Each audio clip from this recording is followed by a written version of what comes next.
We are Black Hawk. We are Sunforce.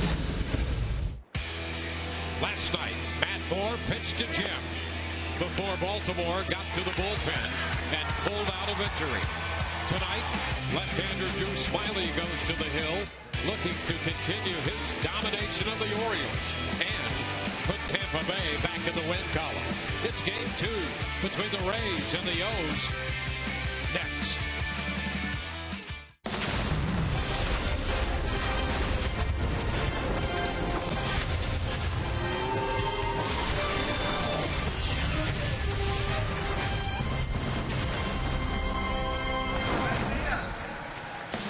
Tonight we welcome you to Tropicana Field as the homestand continues and this series against the Baltimore Orioles, game 2 of a 4-game series. Hi again, everyone. Welcome to an evening of Rays baseball with Todd Callis sitting in for Brian Anderson tonight. I'm Dwayne Stats. Great to have you aboard. Well, Todd, the Rays are 7 games into a 10-game homestand, 2-5, a tough loss last night. They're going to ask Drew Smyly to do what he has done before, and that is pitch extremely well against the Baltimore Orioles. You're sure right about that. In the final 2.5 weeks of the season, the Rays are looking to see Drew Smyly finish off strong. So far, since coming back from the DL, Smyly has been very good for one start, then not quite as good as next start. But against the Orioles on September 1, it was one of his better outings of the year. 7 innings of shutout baseball, 1 walk, 4 hits allowed, and he struck out 10.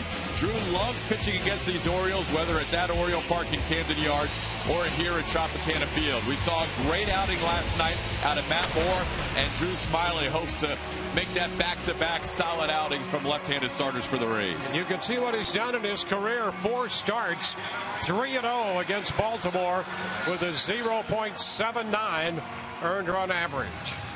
Rays and the Orioles moments away, but number 23, Carlos Pena is back in the house. Rich Hollenberg will tell us all about that, and we'll visit with Carlos Pena during the game.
Carlos Pena donning the number 23 Rays home jersey one more time. And he throws a strike in advance of Game 2 of the Orioles and Rays from Tropicana Field. Earlier today, Carlos Pena making it official, retiring from baseball, but his retirement will be as a Tampa Bay Ray. And taking a look at our Toyota trend, 5 seasons with the Rays, and his name is etched in the Rays record books in a number of categories. That 2007 season, which started for him as a non-roster invitee, believe it or not, became the stuff of legend. 46 home runs, 121 RBIs, and a Silver Slugger Award. Here's the man himself, humble and heartfelt as always. I am so grateful that I was part of the most precious times of this organization, times that have set the standard for excellence. I am so privileged to be able to have worn this uniform around that time. And I will be forever grateful and indebted to the people of Tampa Bay. He's all about family, about 50 family members in attendance tonight at Tropicana Field to watch him retire as a Ray. When we come back in about 3.5 minutes, it'll be Dwayne Staats and Todd Callis with the call. Game 2, the Rays and the O's on the other side.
Rays trying to get back on the winning side of the ledger, and tonight they will send the left-hander Drew Smyly to the hill against the Baltimore Orioles. Smyly making his 10th start after those 2 stints on the disabled list, costing him most of this season. Starting lineup for Baltimore, presented by your Southern Ford dealers. The DH leading off is Nolan Reimold. Manny Machado hits second, and then Chris Davis at first. Adam Jones in the cleanup spot in front of Jonathan Scope. Steve Pearce in left. Caleb Joseph will catch. J.J. Hardy, the shortstop, hits 8th. And the number 9 hitter is the right fielder, Dario Alvarez. 26-year-old Rays left-hander Drew Smyly coming off an outstanding outing against Boston on Sunday here at Tropicana Field. 6 innings of shutout baseball, struck out 11. Really had that breaking ball working where he put it exactly where he wanted, induced a lot of swings and misses with it. And so here's Reimold stepping in the first pitch of this game, presented by Pinch a Penny, and it's a bit high. Fastball taken there by Reimold. 1-0. There's a cut and a miss. 1-1, and when Smyly is right, we'll see a lot of swing and misses. That riding fastball really sneaks up on hitters. 2-1. Reimold had a double in 3 at-bats last night. It was lifted in the 8th inning for a pinch hitter. Smyly falls behind him. It's a 3-1 count.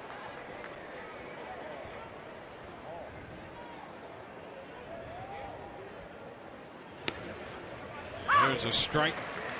Sean Barber is calling the balls and strikes. The young umpire started his umpiring career in North Lakeland Little League. And a cut and a miss. Reimold missed the fastball, and that's out number 1. Let's take a look at the Rays defense, brought to you by BMW. A little different look tonight for the Rays with no Kevin Kiermaier in center field, as Mikey Matuk will be in center, flanked by Grady Sizemore and also Steven Souza Jr. Evan Longoria at third, a little different middle of the infield. Tim Beckham and Nick Franklin, James Loney at first, and J.P. Arancibia behind the plate. Now Manny Machado. First pitch is a strike. Break to that pitch from Smyly.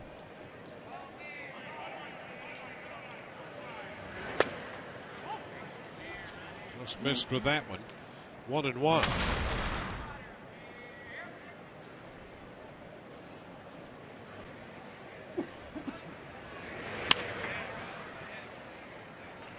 A roller up the right side, 1-2.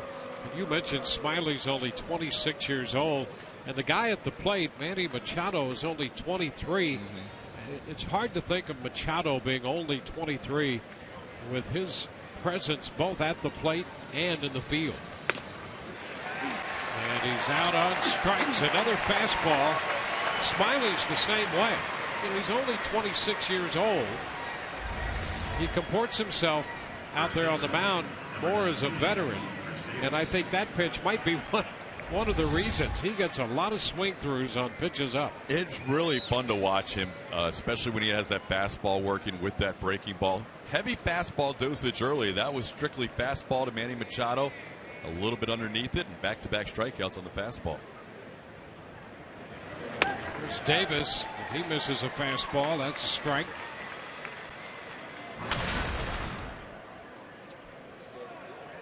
.56 strikeouts to start this game in just under 49 innings, and he's posted 2 already.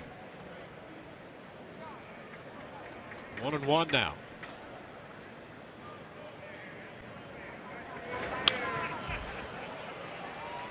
Ahead in the count. Davis fouling it off. Davis with 42 home runs started the day, tied for first in the American League. And he is out on strikes. 1, 2, 3 go the Orioles. Smyly strikes out the side. He got Reimold on the fastball. Then Machado missed the fastball up. Chris Davis missed the fastball up.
Starting lineups presented by your Southern Ford dealers.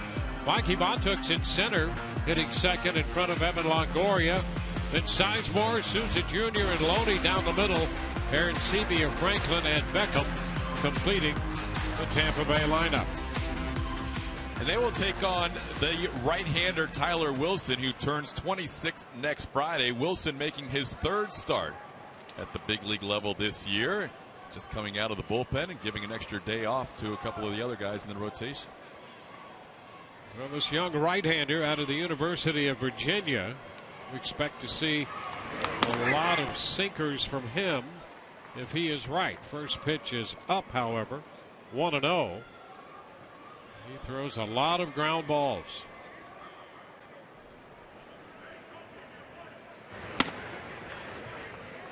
Two and nothing. Jaso hit the home run last night in the third inning that hit the C ring and stayed up there. His fourth home run of the year. Never came down. This ball just lodged up there in that C ring. Fifth time that's happened in the history. 2-1. And Todd, Kevin Cash said after somebody asked if he was surprised he hit one up there, and he said he's never surprised by anything Jaso does. Jaso, last time he was in town as a visitor, took his teammates from Oakland up into the catwalks. So there you go. He could actually go and retrieve his own home run if he'd like. He's been there before. Exactly. Cutting a miss on the pitch up. Well, that's a page right out of Smiley's book there. Fastball up, and Jaso missed it. Let's take a look at the defense behind Tyler Wilson. From left to right in the outfield, Steve Pearce. Adam Jones, who's won 4 Gold Gloves in the last 5 years. Daniel Alvarez, the very talented left side of the infield, is Manny Machado and J.J. Hardy. Jonathan Scope, Chris Davis on the right side, Caleb Joseph behind the plate.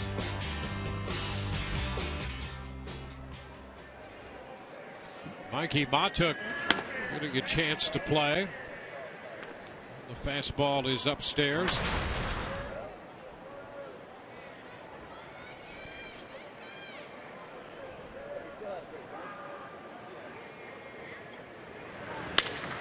Liner into center.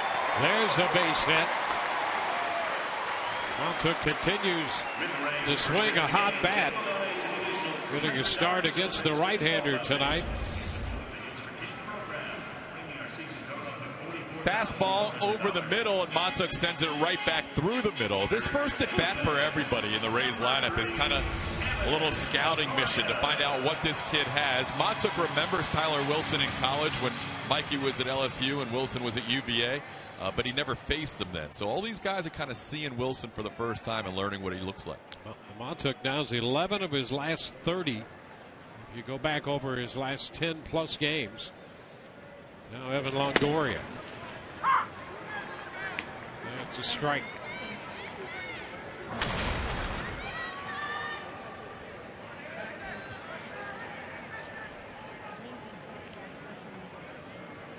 One on with one out.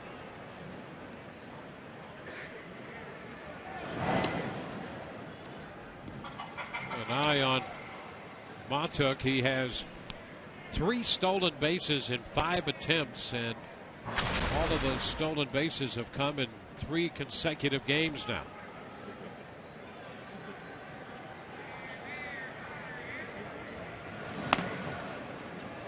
Upstairs, 1-1. This time of year, if you're not exactly vying for a wild card or division spot, it's fun to watch guys like Mikey Montook and how he's playing the game, getting a chance to play on a regular basis now and really opening some eyes. Well, the Rays a season low 6 games under 500. High fly ball short left. Pearce backs up a bit and makes the catch. You can see J.J. Hardy going out from shortstop and tracking that ball and pointing to it to try to help Pearce out if he needed him. 2 away. Yeah, never easy here in this building, and he had such a big distance to cover, and occasionally you'll overrun a ball like that, and he almost did. He had to kind of shade back at the last second to make that catch. You're talking about Montook being in the lineup. The Rays now 6 under, and it makes sense for them to get a feel on a regular basis maybe here in the closing days of the season what some of these young players can do. Sizemore pops it foul. It's going to be out of play. And Montouk is one of them they're getting an extended look at here. And the news today wasn't good on Desmond Jennings. A tooth infection will keep him out the rest of the year. Had that knee problem that cut him out most of the season. So Mikey may get a chance to play a lot late in the final 2.5 weeks. You might see Richie Schaefer get some outfield starts along the way too.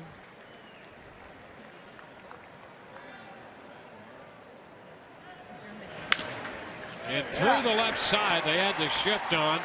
Sizemore got that one right through what would normally be the hole, but the ball not hit overly hard. Playable if they play him straight up. But against the shift, that's a base hit.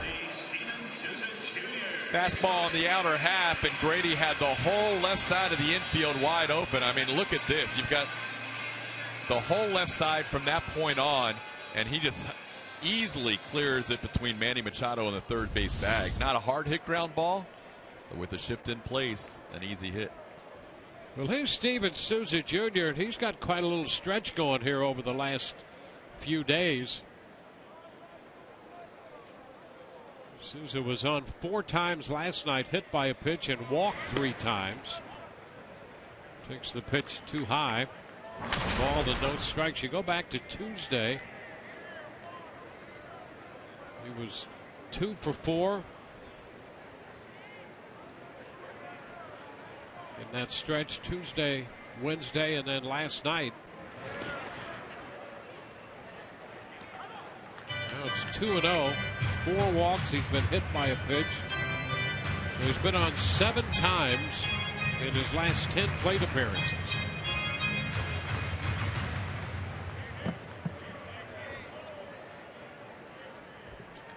Up with 2 outs and 2 men on here in the first.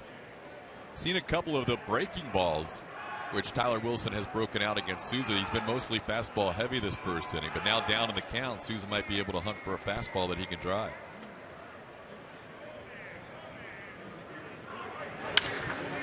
He lifts a fly ball into right.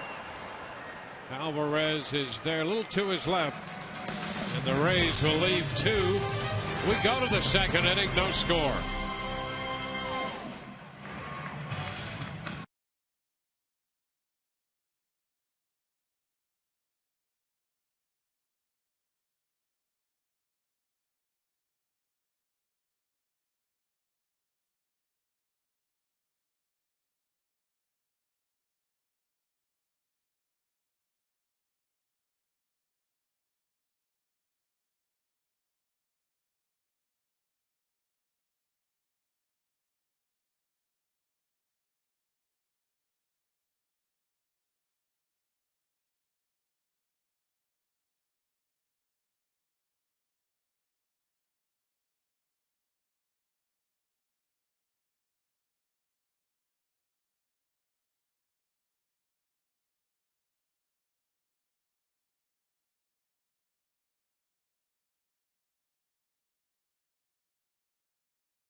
An impressive first for Drew Smyly. 1, 2, 3, all via the strikeout. He got Reimold, Machado, and Davis all swinging through fastballs. And now he faces the cleanup man, Adam Jones, to open the second inning.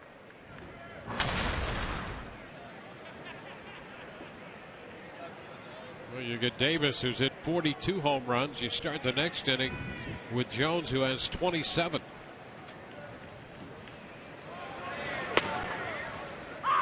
a strike. Breaking ball, the curveball to start Jones. And boy, that's a nice pitch for him. That curveball to get it over, first pitch strike. I thought the curveball Sunday was as good as it's been all year. He can throw that little looping curveball early in the count for a strike, and then he can get people fishing for it later in the count when he's ahead.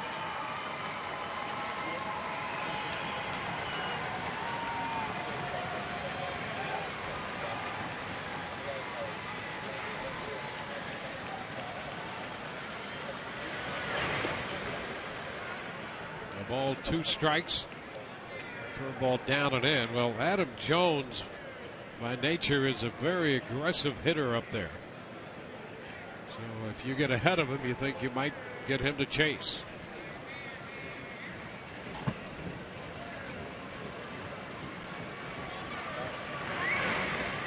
And a swing and a miss. He's out on strikes. Came back with a curveball. Smiley has opened this game with 4 consecutive strikeouts. First 3 on fastballs. Here's the breaking ball that you talked about, Dwayne, ahead of the count. This one doesn't even get to the plate. It bounces on the chalk before the plate. But with that aggressive nature, Adam Jones thinking it was a fastball and had no chance. That's the second baseman, Jonathan Scope. Fastball misses to start him. Scope had a couple of hits last night, extending his hitting streak to 10 games. And he's hitting over 290 now. That's been a pleasant development for the Orioles, and seeing this young second baseman put together the kind of offensive year. He did show some power, had a lot of strikeouts last year, the average down. But this year, power and the average over 290.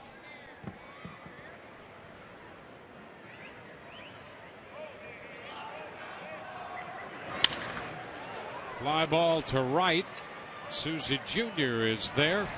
2 up and 2 down. I think they like the consistency of his at-bats this year much more than last year. Smiley and Aaron Sevilla smiling about that last pitch, but first ball put in play against Drew Smiley, 5th hitter of the game.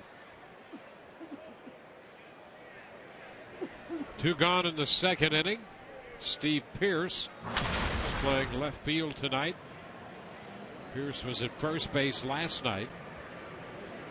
His 11 home runs have come in 76 games. And there's a ball too low on the fastball.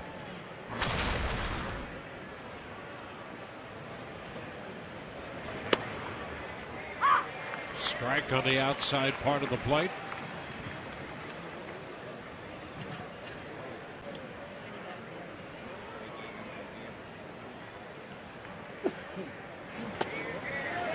Did he go? Yes, he did. It's a nice pitch there. 1-1 to take it to 1-2. Could have been called strike anyhow. He did go around close to at the knees anyway on the breaking ball. And this one hits him. So 1-2. And that breaking ball hits Pearce. Trying to get a strikeout on the same pitch he struck out Adam Jones with. The problem is Steve Pearce stands very close to the plate there, right on the line of the batter's box, and that ball a little bit inside hit him on the foot. Yeah, that front foot was not moving. Here's Caleb Joseph.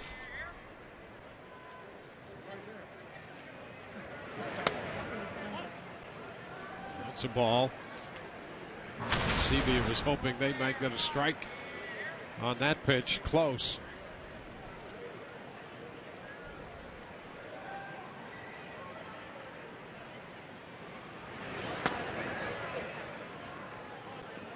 Two and 0.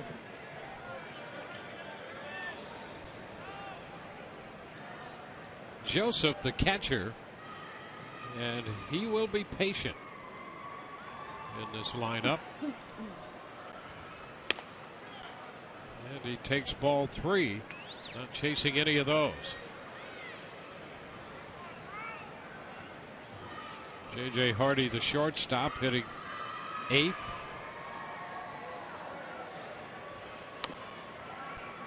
And ball 4, and Smiley's wondering where those pitches were. You know, that first pitch, Aaron Sebia did a double take. He thought that could have been a strike, and in fact, it probably was. You see that right on the corner, that first pitch. And those are 4 pitches that you could easily have a 2-2 count with instead of a 4-pitch walk. So Pierce up to second on the walk to Joseph. And here's J.J. Hardy. And he takes a pitch, and that's close. And Smiley's wondering what he has to do to get a strike. Yeah, that's on the knees. There's no doubt that Barber's missed a couple of pitches here, the last 2 batters, and Kevin Cash or somebody from the dugout not real happy with the zone right now. Well, Cash had a great look at where that one was from where he is. Now it's 2-0, and Aaron Sebia is going to have a little conference here with his pitcher, and it could be frustrating for a pitcher out there. I like this. It's obviously a veteran move here. I like this visit, even though Drew's been around a little bit, because you could tell after that first pitch he's a little frustrated. Aaron Sebia is probably saying, look, Drew, we're throwing strikes. He's missed a couple early. Give me a chance. Keep throwing those pitches. We're going to get that call. He's gone through 6 pitches here, and they've all been close, and a couple of them absolutely strikes. And you see he's made 32 pitches, even 16-16. That's a strike. 2-1.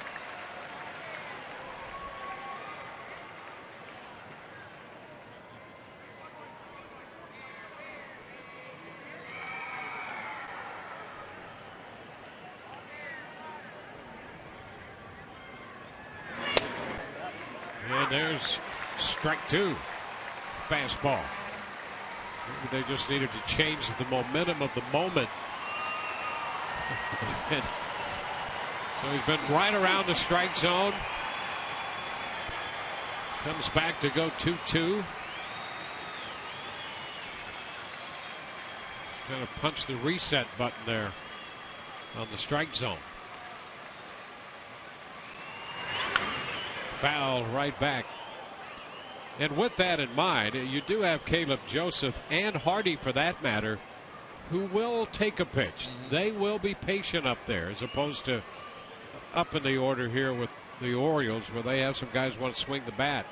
These guys will see what the umpire is going to call and not call. So there's a little method to the madness of Joseph and Hardy's approach.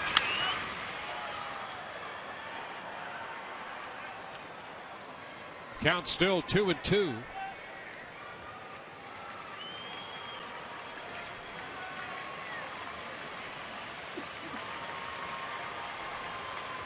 A hit batter and a walk with 2 outs.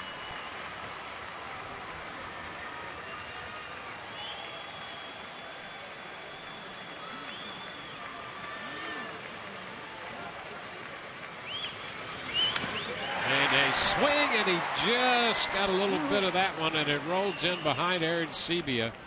He threw him a 2-2 curveball and almost had him to end the inning. Watch Aaron Sebia. It looks like he's got it, and then on a second try, it's kind of lodged on his hand, and right in between the legs it falls down. Yeah, and you don't have to catch it cleanly. Just catch it.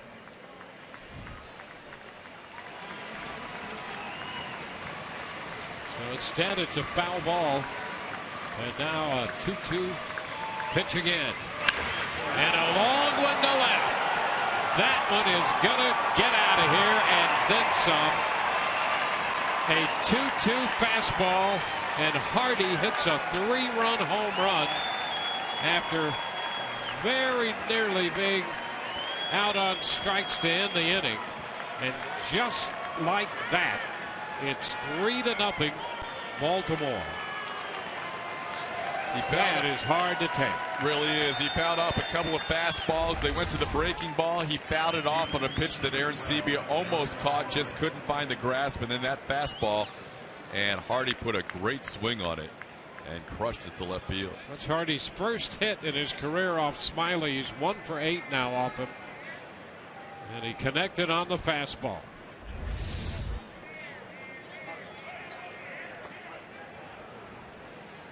So 3-0. Ariel Alvarez is the hitter. And 1-0 the count. In a game that demands patience, this is an inning that's really testing the patience of Drew Smyly. He was ahead 1-2 on Pierce. Threw him a curveball that hit him on the foot. Then he felt like he made some pretty good pitches that weren't called against Caleb Joseph. And then just missed getting J.J. Hardy on a foul tip third strike. To strike, and it's 1-2. He has to hit the reset button again here because he feels like he's pitched well in this inning to give up 3. Down to third. Longoria's there to take care of this. The throw to first in time. 3-run home run by Hardy, and it's 3-0 Baltimore.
Rays fans, every Friday is Flashback Rays Day, brought to you by Jeep. Submit the best vintage photo of yourself using the hashtag Flashback Rays. We'll select the best photo and feature it in the postgame show. Rays facing Tyler Wilson, 25-year-old right-hander, and James Loney in there against him. He takes the pitch up. Well, Wilson's ground ball rate in the 6 games he's pitched for the Orioles is over 58%. But he started this game up in the zone and beyond sometimes. This one too close. 2-0.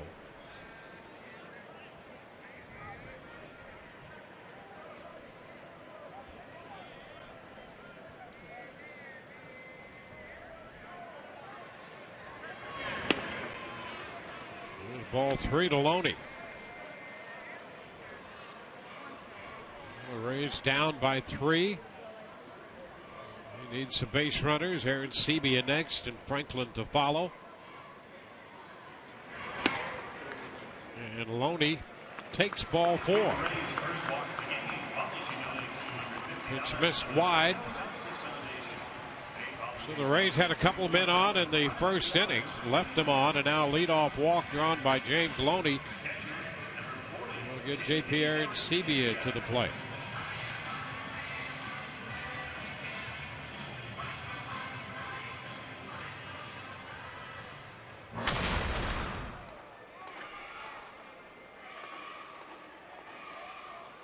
Aaron Sebia, in 44 at-bats, has 5 home runs, 15 runs batted in. And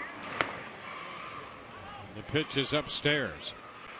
And that draws a visit from Caleb Joseph. So 5 straight pitches out of the zone from Tyler Wilson. And all the scouting reports we've got on Tyler Wilson is he's got great command, and he comes out after a 3 spot in the top half, and all of a sudden having trouble throwing strikes.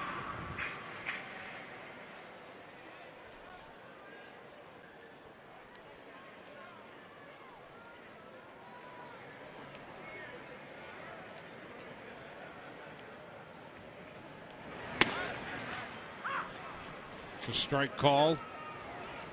That fastball really upper 80s, 88, 89. He'll hit 90. And that's why it's important for him to throw ground balls.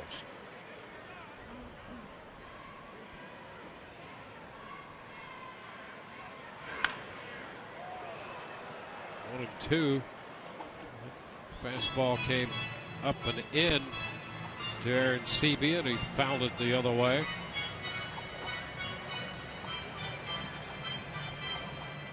He's one of those guys that just kept persevering at every level of the minor leagues, kept winning games. There was never a high-level prospect, 10th rounder coming out of college, but kept succeeding.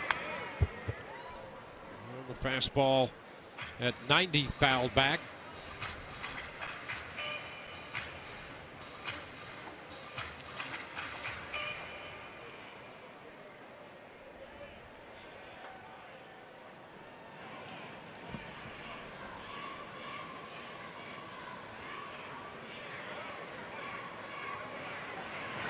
Ground ball, backhanded by Hardy, out at second and wide at first base. So the double play there for the taking once Hardy got to that ball. But Loney's forced at second. Aaron Sebia reaches on the fielder's choice. Nice job by Hardy going far to his right and from the hole throwing a strike to Scope. Scope had time to complete the double play if he makes an accurate throw, but his throw went off the glove of Davis, pulled him off the bag slightly as well.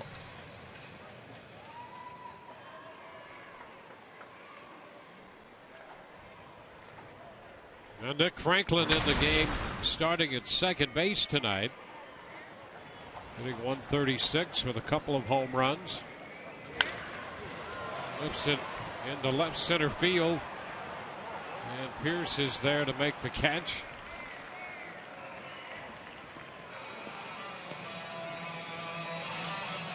Now that pitch, a fastball about 89 or 90 up, and Franklin's first move is to open that front side.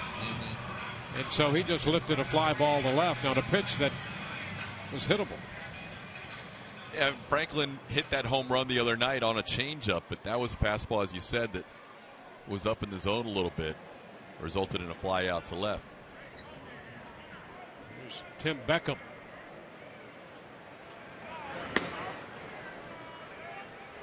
Takes the pitch upstairs. The slider from the right-hander. Well, Beckham has changed the socks tonight.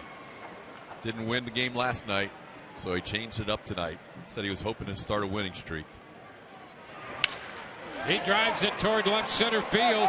Pierce on the run, but that's not going to do any good. That one is gone.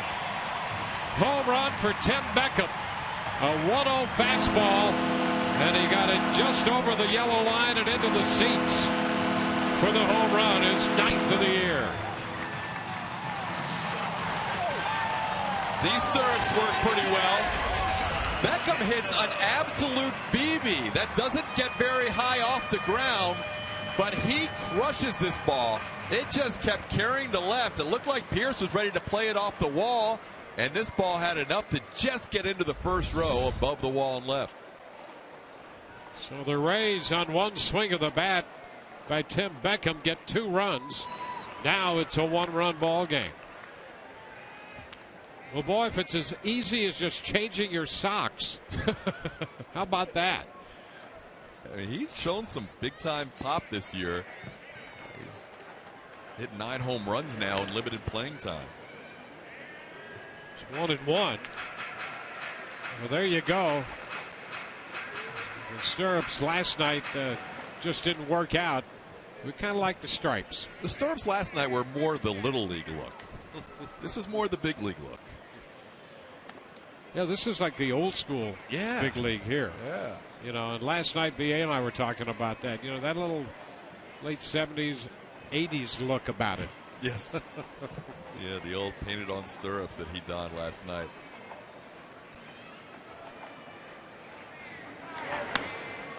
Jaso takes ball 3. 3-1. Watching his breaking ball so far in the first 2+ innings now, or actually into the second inning, that's kind of a slider, a loopy slider, almost like a tweener between a slider and a curve.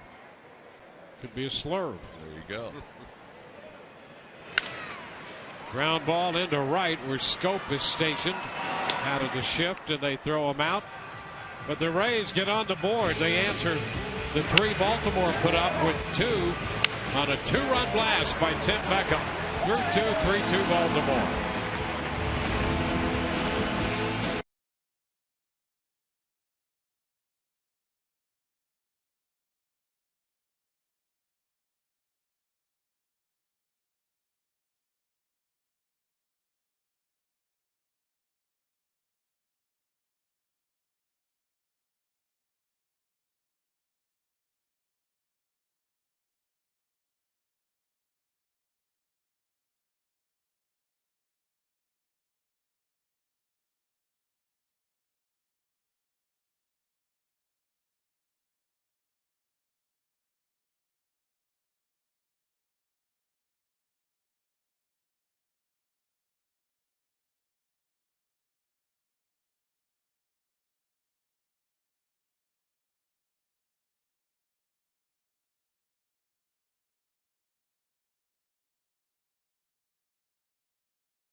To 2 now, Baltimore. We head into the third. Nolan Reimold will lead it off. And the pitch is a strike. Well, 42 pitches through the front 2 for Smiley, and he really only made 1 bad pitch, and it cost him 3 runs. He's throwing the ball well. 0-2 now on Reimold.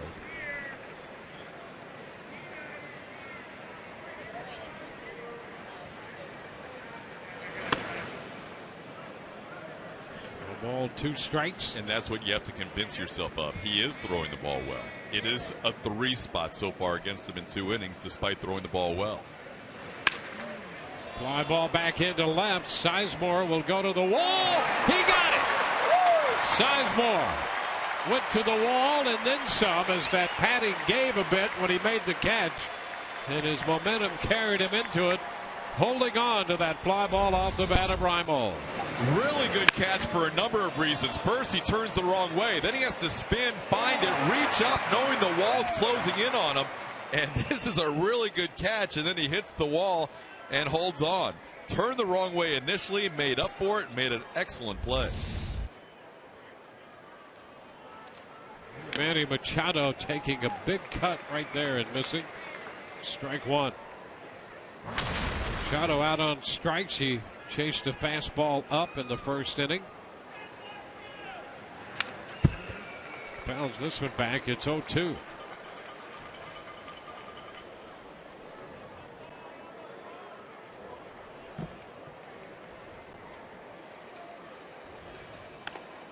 It's upstairs. Left to his own devices, Smiley's going to set a very quick pace. And I really think that can be to the advantage of the pitcher if he's out there and he really has a good idea of what he wants to do. I noticed that early in the game, he is especially out of the windup. He is getting the sign from JP and going. He's not thinking twice. He's not shaking. He's getting on the rubber, getting the sign, and he is off.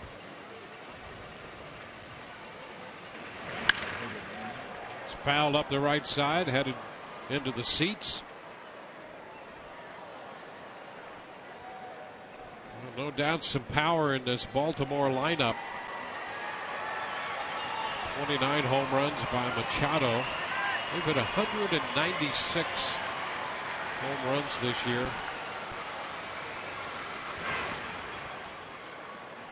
And with the home run from Hardy, 197.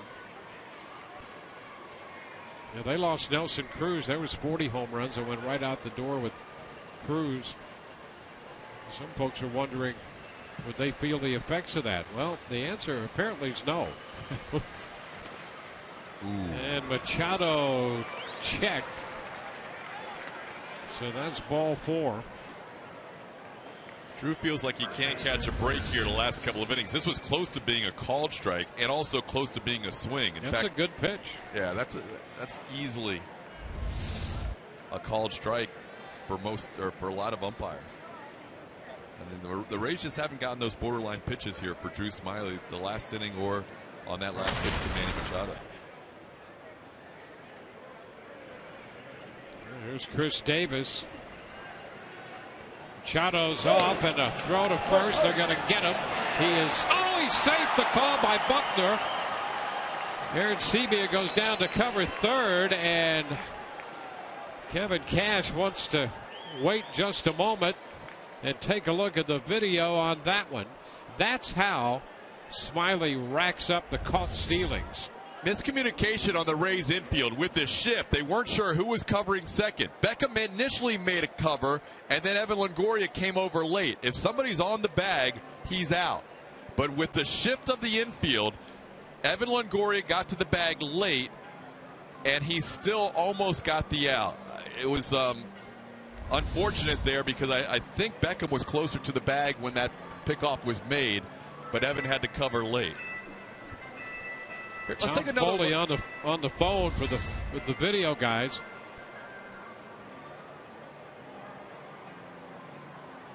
Ooh, that's really close, Dwayne. That is really close. And the problem is clear and convincing, but the Rays are still going to challenge this, so they'll take a look.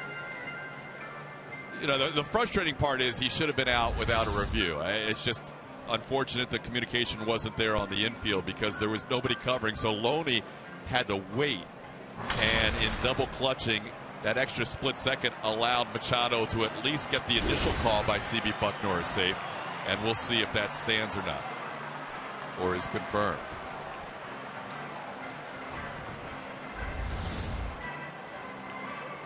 We'll slow this one down and take a look.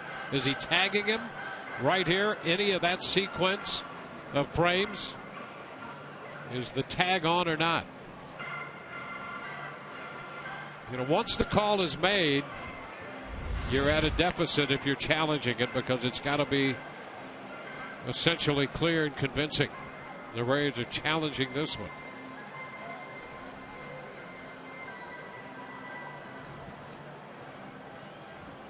It's Dale Scott with the headsets on, along with CB Bucknor, who made the call. It's very close, Dwayne. This one is one of those that could go either way, but I don't know if they have enough. Oh, yeah, they do. And he's out. There is a clear and convincing angle. I love it. Well, he should have been out. Initially, the double clutch and the infielder's not covering. He should have been out. And ultimately, he was. So the Rays get the call on the challenge. Well, you could see from that one angle it appeared the tag was down, and apparently enough so that they've overturned it. And so 2 gone with the bases empty. Chris Davis up and a 1-0 count to him. It's a popper foul, will carry out a play. It's now 1-1. Last time we were in New York, we had a little tour of that replay center. The MLB replay center. Quite an operation, it's huh? Unbelievable. And those guys work refining the system every day, every week. It's gotten better just in the 2 years, and I think we've seen the times go down consistently this year. There's a lot to look at. Now that's one of the major factors, compressing that time that you're waiting. 2-2. Now the emphasis is on moving the game along to begin with anyway. And so that's a critical element of that. The technicians there are the heroes. The umpires do a great job, but the technicians providing those replays for those guys, they do a great job. 2-2, and that pitch in on him, and he fouls it back. So it's still 2-2.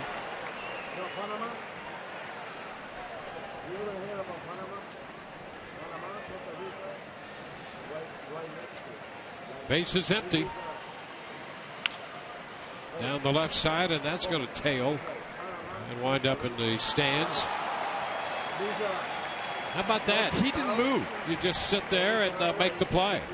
That was the most casual foul ball catch you'll ever see. He never left his chair. Didn't want to interrupt his meal. 3-2. You might want that guy at the plate in the bottom of the ninth, as calm and collected as he was. Look at that play. It was almost like he had a glove on. He did a little backhand catch. There's ball 4 to Chris Davis.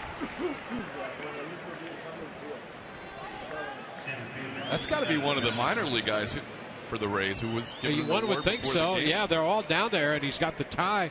You know, that's good news for the future. Good glove work. Yeah. Without a glove. How about that?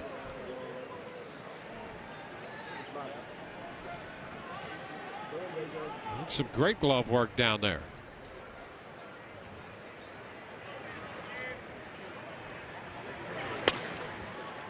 There's a strike. The count is 1-1. You know, I think the big part of that play, I think Blake Snell was sitting behind him. He's protecting him. Yes. You know, so even better. Yeah. Even more important with that catch. Now 1-1.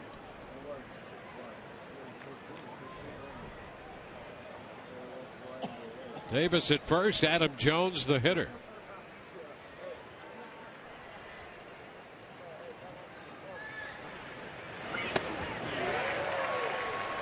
Now ahead of him with the breaking ball.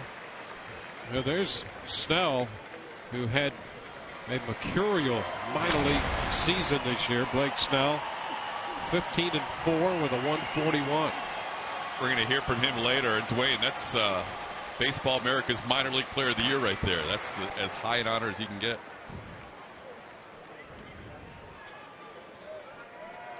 Fourth time for the Rays, which is even more impressive since Rocco Baldelli started that. 4 times the Rays have had the top minor league player in all of the minor leagues all across the board. He's pretty calm down there as well.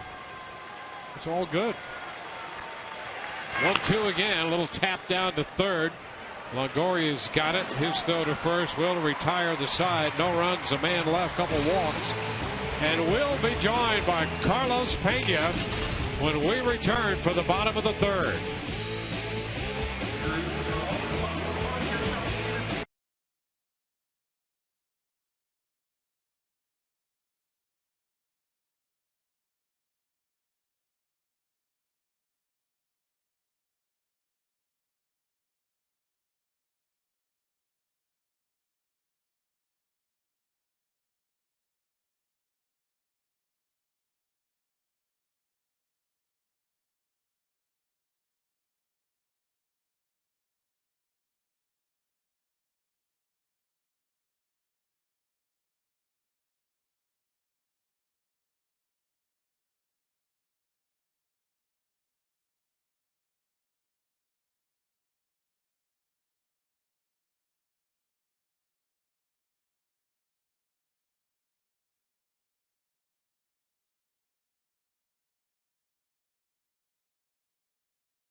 Well, here's the Geico great moment in history. Go back to April 6, 2012. Carlos Pena hitting a first inning grand slam off C.T. Sabathia, giving the Rays an early lead. He would cap off the day by delivering a walk-off base hit.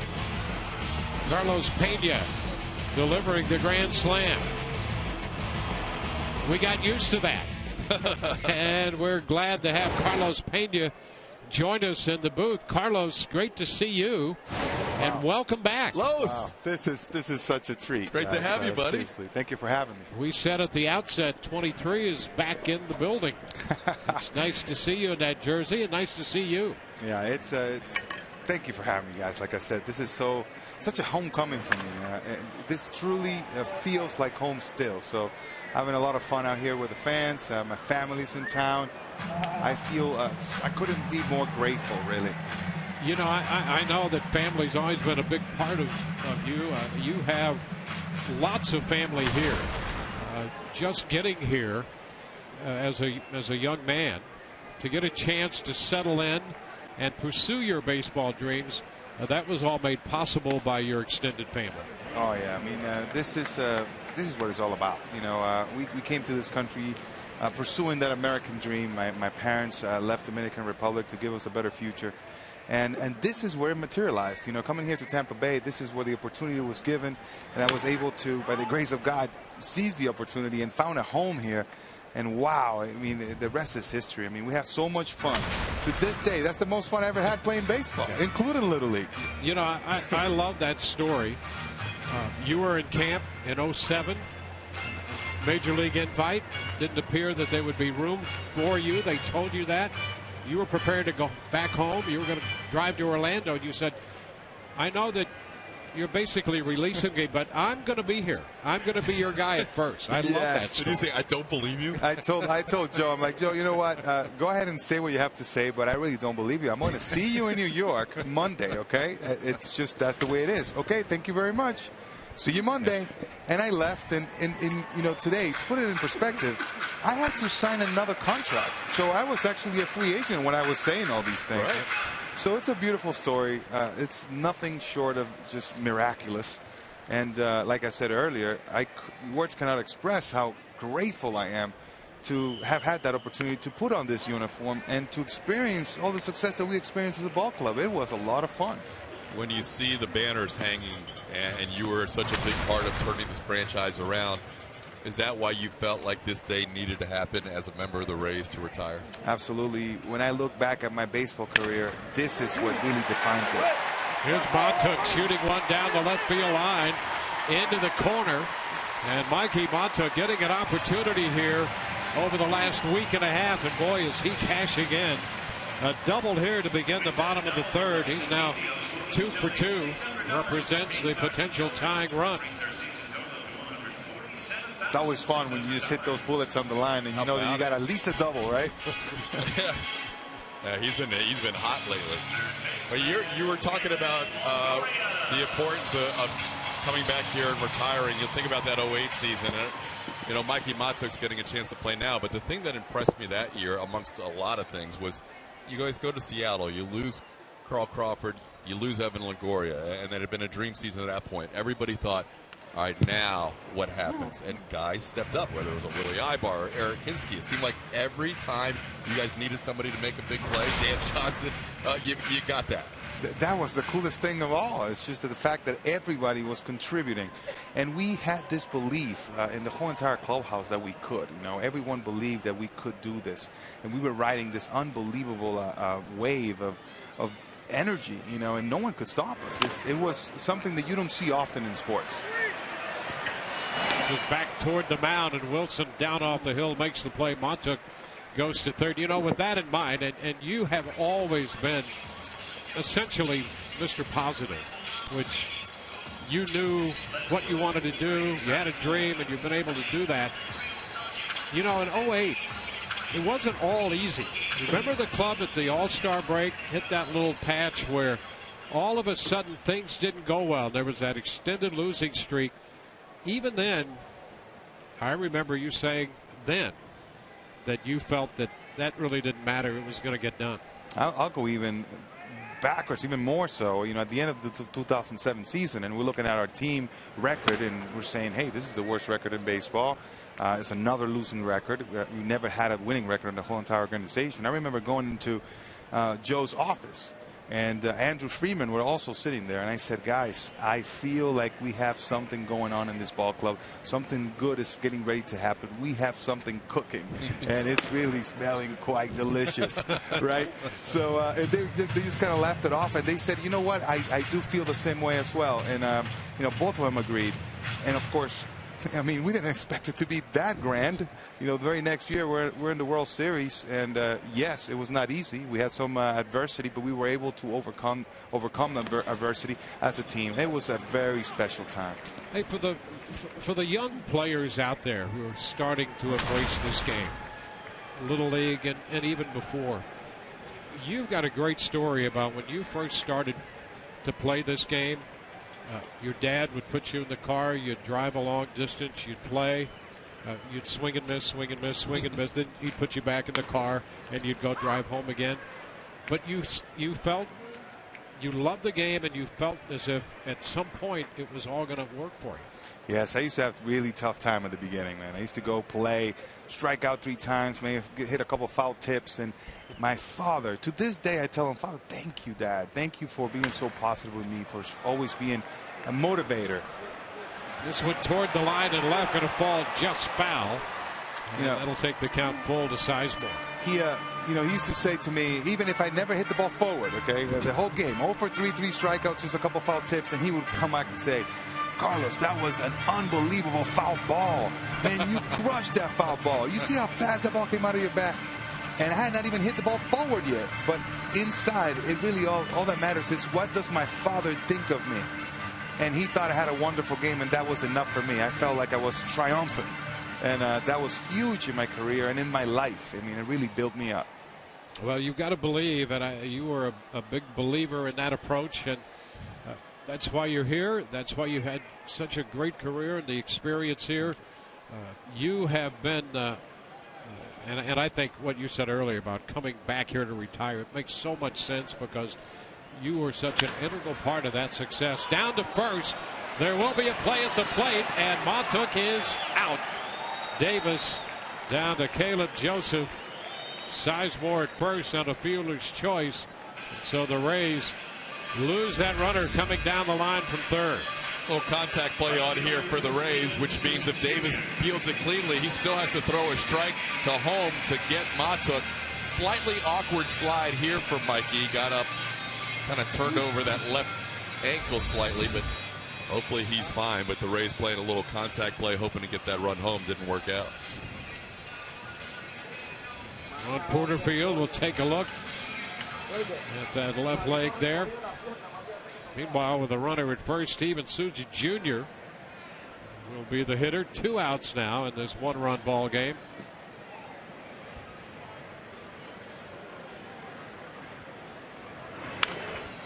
It's fouled out of play. All of this has brought you to the broadcast business now. You're a studio analyst at MLB Network, and I gotta believe you're having fun with that. I'm having a blast, actually. I already had some interest in what the TV production, as you know, Todd. You did put a great Inside the Race together for us on Brian Anderson. Right, Brian Anderson is the best Inside the Race ever made. Unfortunately, it never aired. Exactly. I don't think it could. Yeah, well, we can't even get that on a late night with the Rays when we go to the West Coast. Just to give it, but the production values were very good, and that's what you were after. Thank you. So I'm really having a good time. I'm really enjoying it. It keeps me in the game, but yet, it allows me to talk about the game I love, but it helps me be with the people I love every day as well, because I have a flexible schedule, be able to be with my kids and my wife. It's just the best of both worlds. I'm extremely blessed. Well, it's so good to have you here. It's so great to see you again. You're always welcome here. We would be upset if you were here and didn't stick your head in the booth. So thank you so much, and welcome back. Oh, thank you guys. Thanks for having me, man. It's really a pleasure. Great to see you, Carlos. Thanks. Good to see you guys. All right. Rays threatened in the third, did not score, and it's 3-2 Baltimore. Yeah, let's get this.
Rays are down by a run.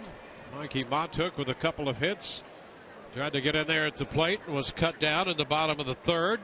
And he's okay. Back out there in center field. First pitch to Jonathan Scope. A fastball misses. 1 ball, no strikes.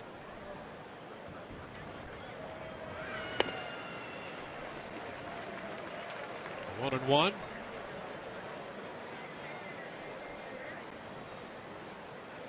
Scope, Pierce, and Joseph.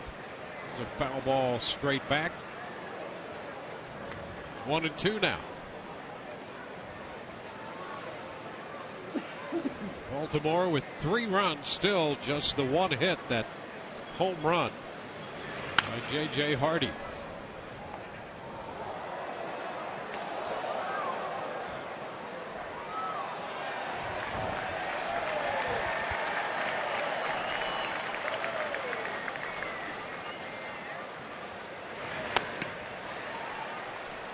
Scope out on strikes. Aaron Sebia managed to corral that one. Take a look at this. Not easily done. Watch this. Ooh. The life of a catcher. I mean, this is a pretty solid shot on the backswing. Scope probably apologized. Still doesn't feel very good. Steve Pierce pops it up right side. Foul ball for Loney. 2 gone. 2 up, 2 down. Watch every out-of-market game live in HD on more than 400 devices with MLB.TV Premium. The #1 live streaming sports service. Real-time highlights, live look-ins, pitch tracking, and a lot more. Every night on every device. Visit MLB.TV for details.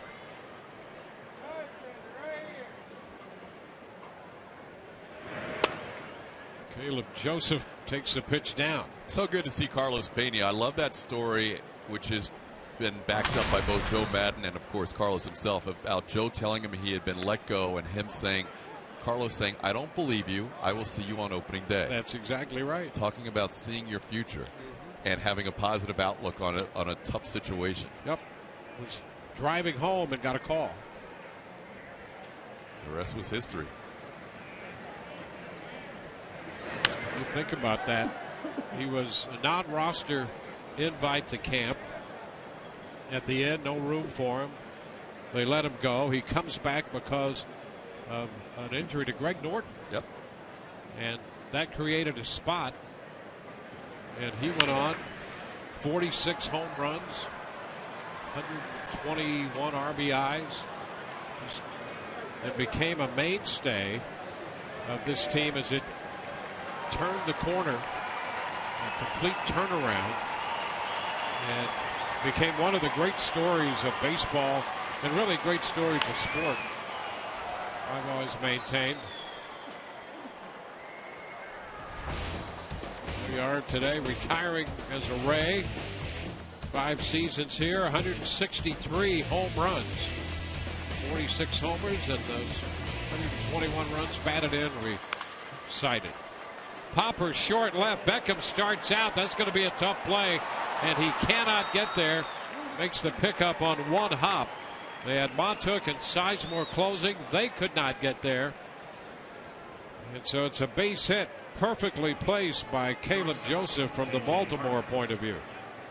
You're right about that. Not hit very well on this breaking ball that he goes down and gets. And nice job by Beckham. You can see how deep Matuk starts, and that's something to watch for all night long. And it's not Mikey, it's any other center fielder other than Kevin Kiermaier. But for the most part, you're going to see the center fielders other than Kevin Kiermaier play beyond the burst. And Kiermaier, you get so spoiled because he's able to play so shallow and take away balls over his head that he's willing to take that risk. And he's the kind of guy that might make that play, whereas almost any other center fielder doesn't come close to it based on where they're positioned to start the play. Strike the count to J.J. Hardy.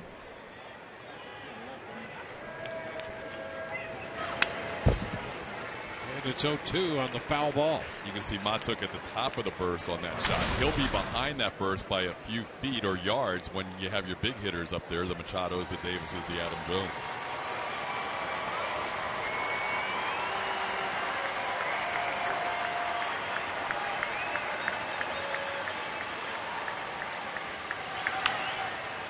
Fly ball, not too deep to center. Matuk is there.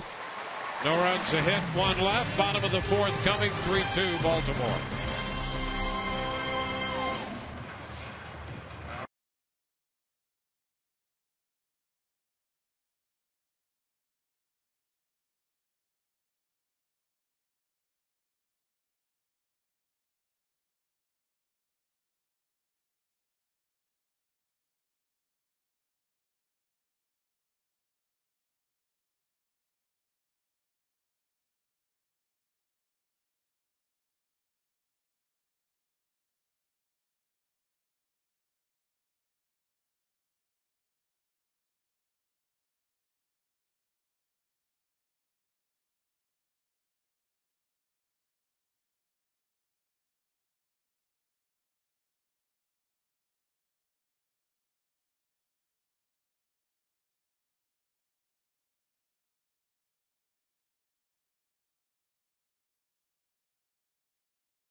You buy Toyota. Let's go places. By Outback Steakhouse Curbside Takeaway. Order online at Outback.com. By Hattrick's Tavern. Come join the party we call Hattrick's. And by Morgan Auto Group. Megan Morgan. We make it happen.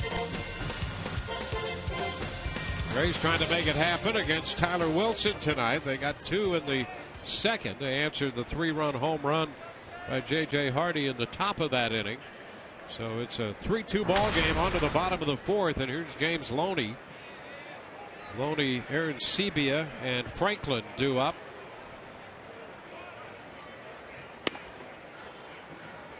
Loney walked his first time. He had 2 singles and a double last night.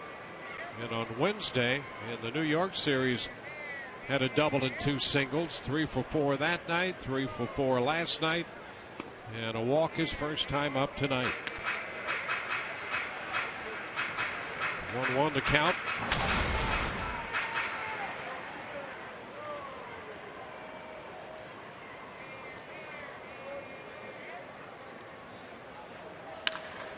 Fly ball center field. Jones is there waiting. It's out number 1. Done a little research on who made that great catch down there among the Rays minor league elite. Yeah, we found out it was an outfielder who was the Princeton Rays Rookie League Player of the Year, Zachary Law, kid out of Texas. It's outside of Waco, made that catch. Yeah, out of Robinson, Texas. About 10 or 12,000 folks in that town. Now he's hanging out by the Aquafina bottle. He's making his way around. There he is. Well, Aquafina's feeling pretty safe right now. Up the middle, there's a base hit. Aaron Sebia is aboard. Yeah, if you hang around Zachary Law, there's a certain sense of security that you feel, knowing that any line drives in your direction, he'll take care of.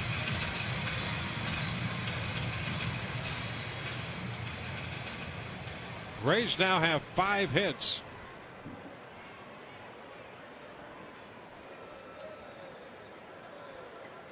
Saw R.J. Harrison. He drafted Zach Law last year, 23rd round. Franklin swings and misses. 1 on, 1 out. Coach Hollenberg's going to be chatting with Blake Snell a little later on, the left-hander minor league pitcher of the year.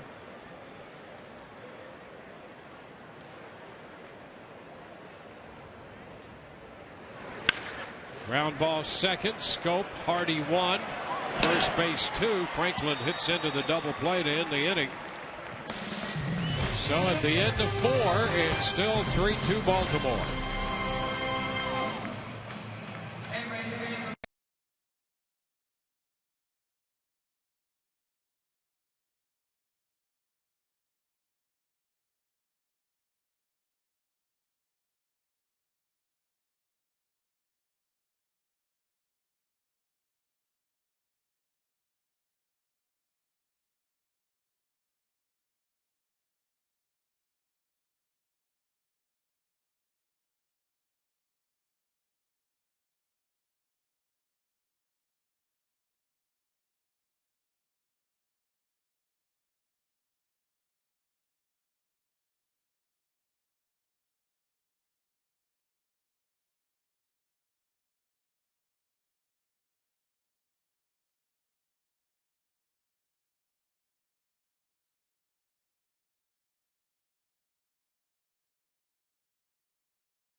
To talk to a Rays legend, we now speak to a future Rays legend, the minor league player of the year, Blake Snell, joining me now. Blake, good to be with you. So many great things happened to you this year to earn all the awards you did. What was the highlight for you? Just the off season. Preparing for the season was quite a highlight for me, and to see it all unfold the way I wanted it to was really special. Speaking of preparing in the offseason, your Durham pitching coach, Kyle Snyder, said you want to be a #1 starter. Not just a starter in the big leagues, a #1 starter. What are you going to be working on this offseason to make that happen? Just getting in shape, getting my mind right. Yeah, just preparing to be the best I can be when I come into camp. And, yeah, I do want to be a #1 starter, so I know there's a lot of work to make that happen. Only 22 years old. Who was your pitching idol growing up? My pitching idol. I like Randy Johnson. He was real sporadic, all over the place, but his mound presence he's a bulldog. He's the best there is out there, and that was fun to watch. Talking to Blake Snell, the 2-time Rays organizational pitcher of the year and Baseball America's minor league player of the year. Have to ask you about your Twitter handle, Snellzilla11. How'd you get that? I got it from my older brother. I always want to be just like him. His name was Snellzilla, so when I was young, I took it from him, and then I kind of just took off with it, and it's been there ever since. Ground out to short is Drew Smyly's first out of the 5th inning. Last question for you. I know you're a big Seahawks fan. You're from Washington State. The most important question of the night, Blake Snell, how are they going to do Sunday against the Packers? I'm confident that they'll do good, but again, it is Aaron Rodgers that they're facing, and he can make any offense look really good. So I hope the defense can get it together. The offense looked pretty good. I feel they're going to get even better. The season's going on, but I think they're going to pull it out. I believe it. All right, you heard it here first from the biggest Seahawks fan in the Rays organization, Blake Snell, the 3rd left-handed pitcher, guys, to win Baseball America's Player of the Year. All right, thank you very much. The Rays pitcher of the year, and Baseball America dubbing him the minor league player of the year.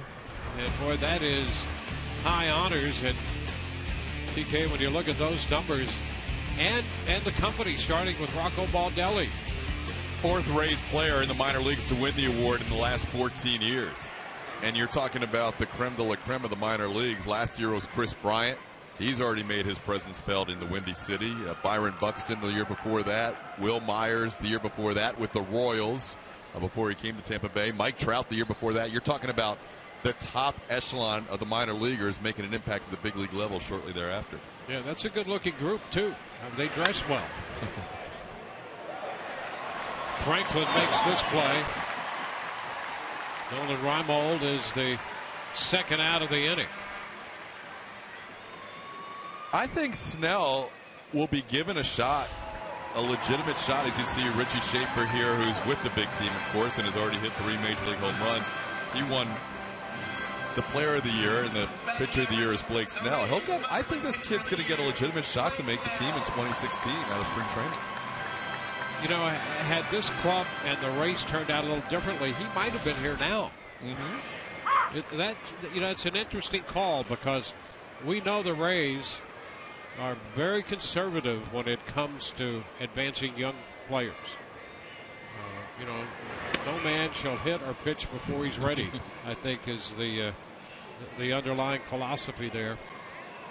And next spring's going to be really interesting to watch him. Well, you think about years past, David Price made such an impact in the 08 season. Then you had Matt Moore, who hadn't pitched until the end of the 2011 season, and next thing you know, he's pitching against the Rangers in the postseason. So, not sure if that's how Blake Snell's season would have ended up, but at least he would have had a shot if the Rays were really legitimately in there. Well, took back there to center, and Machado is the third out on that fly ball. Bottom of the fifth coming. It's 3-2 Baltimore.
Hit down by a run. Here's Todd Callis. Thanks, Dwayne. Our H.H. Gregg highlight.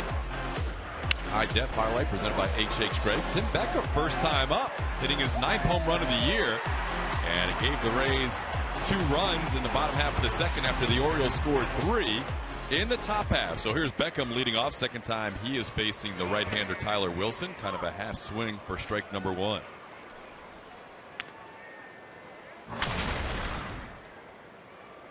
Tyler Wilson has made 2 starts at the big league level, both times allowing 2 runs. Late May against the White Sox allowed 2 runs in 6 innings. Early August on the road against Oakland, 2 runs in 7 2/3 innings. Tonight he's allowed 2 runs again through 5. The Rays and through 4. The Rays batting here in the 5th with 5 hits so far against the 25-year-old right-hander for the Orioles. Yeah, this is a big start not only for him but for the Orioles. You know, they're with a couple of wins here lately. They're only 2 games under 500, and they still feel as if they've got a shot. Machado with the sidearm throw for the first out of the inning. There are a bunch of teams that are still ahead of the Orioles for them to leapfrog, but Anytime you hang around 500 in the American League this year, you at least feel like you have a legitimate shot. Yeah, I mean, it's like the Rays now. They've dropped 6 under, 16 left. You know, that's a big mountain to climb. And the Orioles, by virtue of the fact that, you know, they're only 2 under. It seems strange to talk about being 2 under and still trying to get to the postseason. Right. Well, here's the thing to watch for.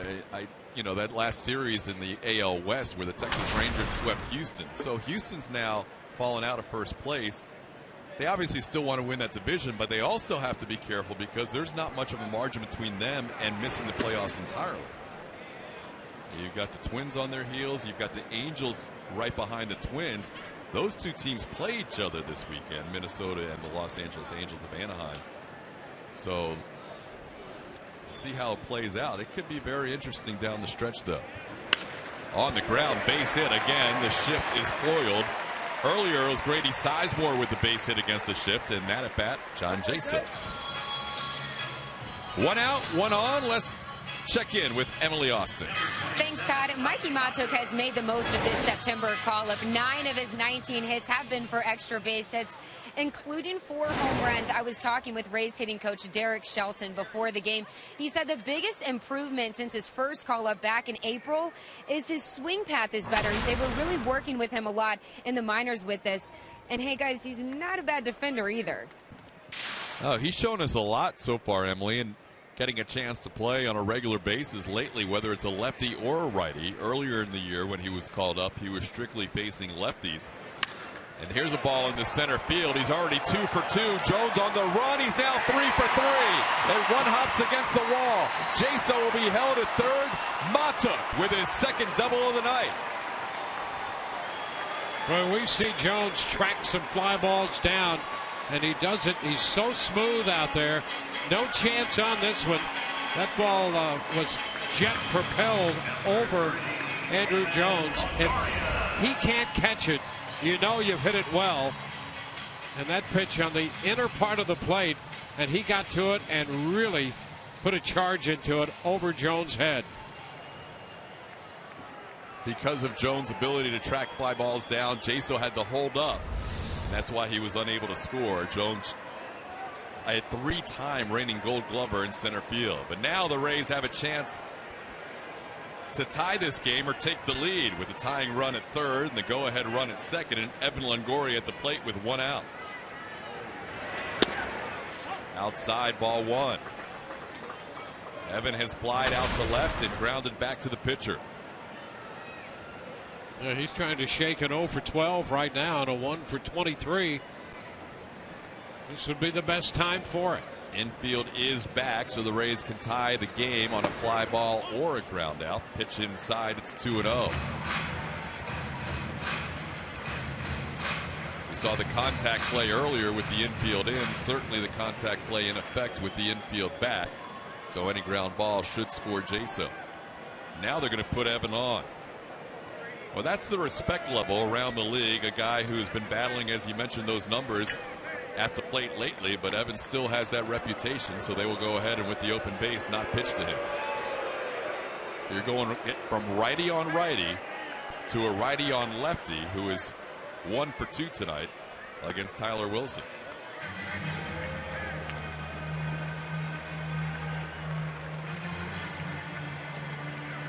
So the bases are loaded for Grady Sizemore. Sizemore with a single in the first inning. Came up with a runner on third and 1 out last time and grounded out to Chris Davis, a fielder's choice, where Matuk was thrown out at the plate. Yeah, falling behind Longoria 2-0. They know he's hit 29 home runs in his career against the Orioles. They've seen enough of that, even though he has been struggling a little bit and behind in the count with first base open, and now they set up a double play possibility at any base. See his career numbers with the bases loaded. Hasn't had that many opportunities this year. Only 1 with the Rays and 1 for 2 overall. Chaz Rowe starts to throw in the Orioles bullpen. Line drive, right center field towards the gap. This will score 1, 2, 3 runs as Evan Longoria's right right behind Mikey Matuk, and the Rays take a 5-3 lead. Bases clearing, double by Grady Sizemore.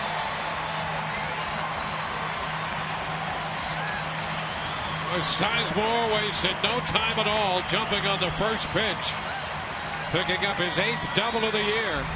And the Rays have broken through against the rookie right-hander Tyler Wilson. Up the gap into right center. And boy, the Rays, Longoria, great job. He was running all the way and right up the backside of Matuk. You're right about that. A great read by Longoria off the bat. That will be the last batter that Tyler Wilson will face, as the Rays now have a 5-3 lead as Grady Sizemore clears the bases. RBIs 18, 19, and 20 on the year.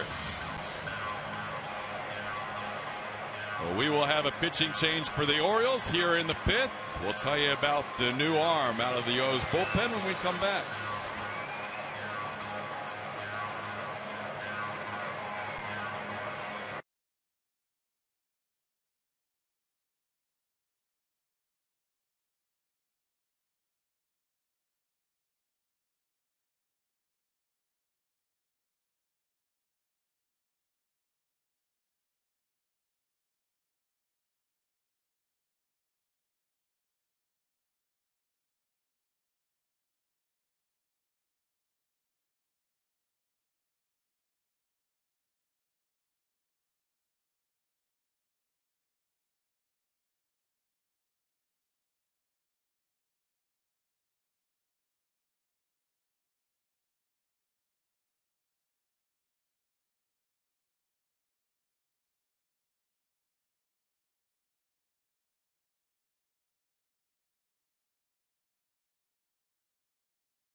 At second base, both those guys have driven in 3 on the night with 1 swing. And the last one was a double by Grady Sizemore that cleared 3. Hardy had a 3-run home run earlier. Look at Longoria. As soon as that ball was struck, he was off. And it seemed 2 or 3 steps from second base. You know, Buck Showalter kind of rolled the dice a little bit there. You got a young pitcher, what do? He's behind Longoria, 2-0. He's got to come in with a strike. Well, he walks Longoria. And now, bases are loaded. He faces a veteran left-handed big league bat in Sizemore. He's got to come in there. So I think Buck just rolled the dice and Sizemore lowered the boom. Yeah, congrats to Sizemore, too, for locking in on that first pitch. I mean, that's a situation where the veteran knows he has to throw a strike. And he knew what to do with it as he drilled it into right center field. Chaz Rowe now on. First batter he will face is Steven Souza Jr., who takes a called strike on the breaking ball, 0-1. Well, Chaz Rowe in here. You see a lot of sliders, fastball, slider, and he can be heavy with the slider. What he started out Souza with. Rays lead at 5-3. They're out hitting Baltimore 8-2.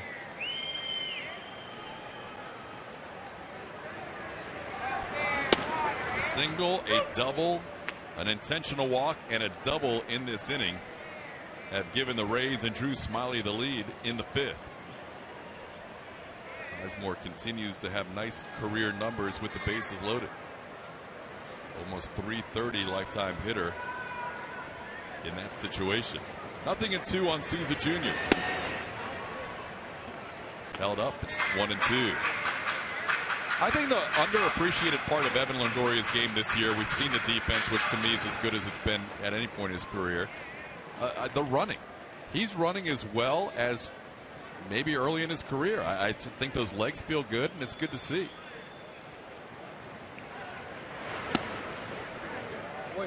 Longo's had his share of injuries through the early stages of his career, but last year played all 162. This year was ill for a couple of games, but for the most part he's been healthy, and I think those legs have served him well. He's really run well. Yeah, with all the problems he'd had before, last year was a point of emphasis for him to play in every game. He just almost willed himself to do it. 2-2 the count now to Steven Souza Jr. And now the count is full.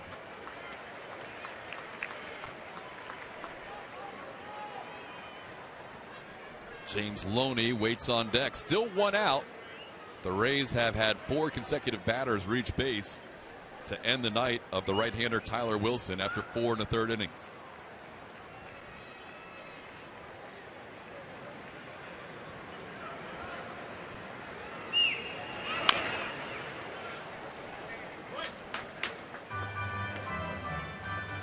Souza Jr. reached 4 times last night without putting a ball in play. Hit by a pitch and 3 walks. Tonight he flied out to right twice against the starter Tyler Wilson.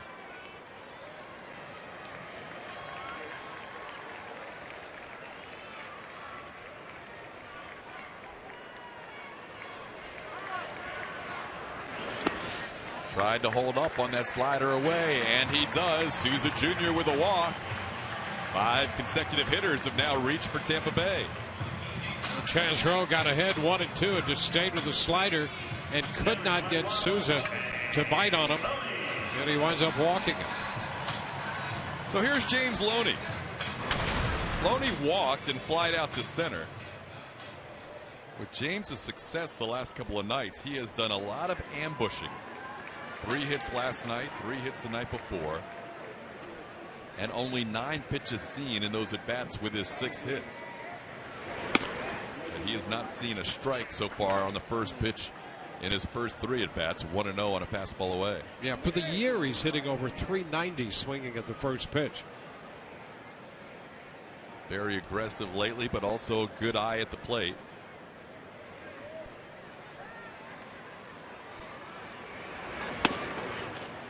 There's a strike, 1-1.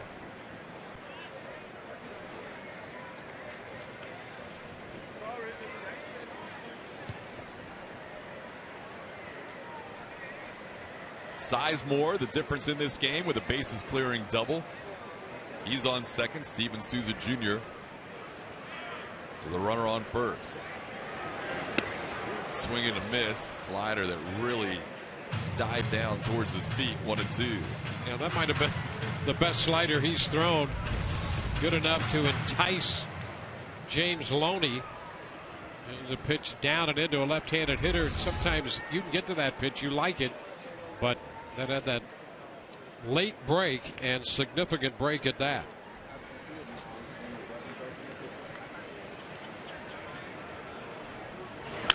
There's a line drive. That ball's fair all the way to the corner. In comes Sizemore.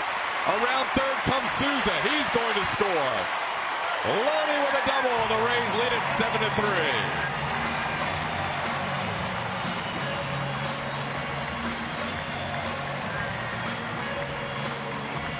Chaz rolled up this pitch where Loney thought the last pitch was going to be. There's another slider, and this one out over the plate. And boy, he knew exactly what to do with that. Ripping it into the right field corner. Loney stays red hot.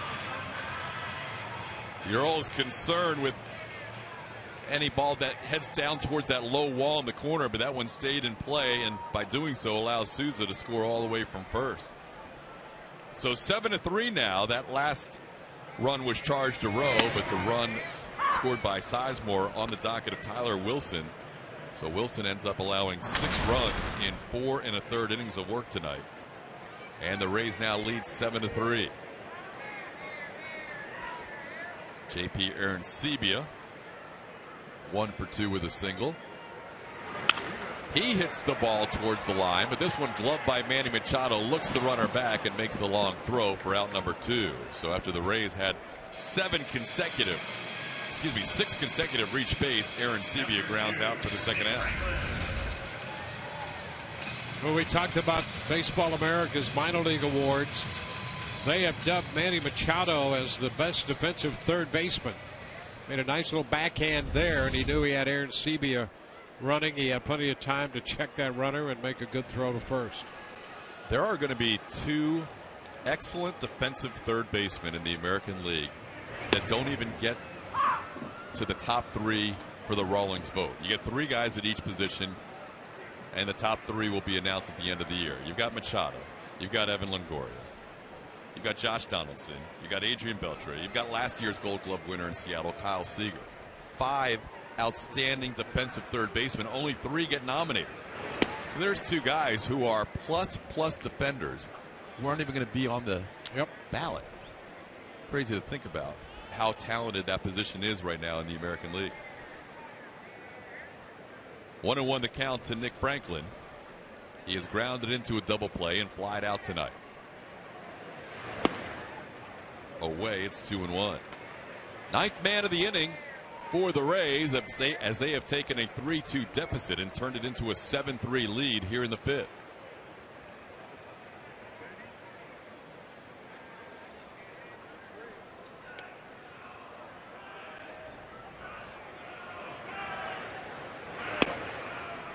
Machado won the Gold Glove 2 years ago. Seager won it last year. Adrian Beltre had won it in 11 and 12.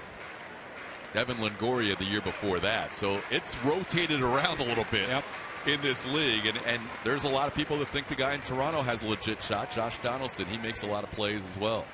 3-1 pitch is grounded foul. Now the count's full. Yeah, and it's really a position like many are, but I think that position where the total of errors, you sometimes have to disregard that. And Donaldson is a case to argue that. His range at third is so good. He will make plays and attempt to make plays that most third basemen will not.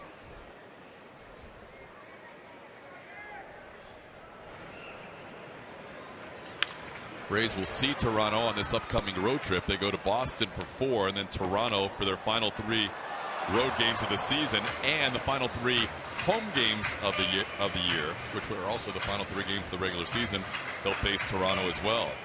That's a Blue Jays team the Rays haven't seen since just after the All-Star break. Yeah, that's a little different team now. They are a force, to say the least. Franklin still with a 3-2 count, 2 outs. Rays leading 7-3 here in the 5th. In the air to center field, Adam Jones will come in, and nobody's going to take over this ball.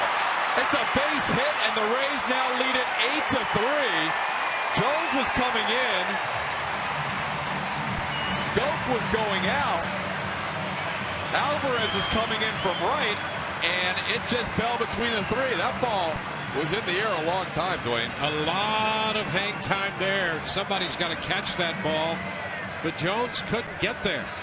Scope started out as if he would take it. And there it is. You see Jones a little step back, but he's coming in and then hesitated as he thought Scope was going to grab it. And Scope came up just a little short. See, Franklin thinks it's an out. He thinks it's going to end the inning. He still winds up at second on that big hop off the turf. That's unusual there. That's a ball Adam Jones looked at Scope and thought Scope was going to go out and get, but ultimately the Gold Glove Award winner probably needs to take charge on that a little bit better than he did.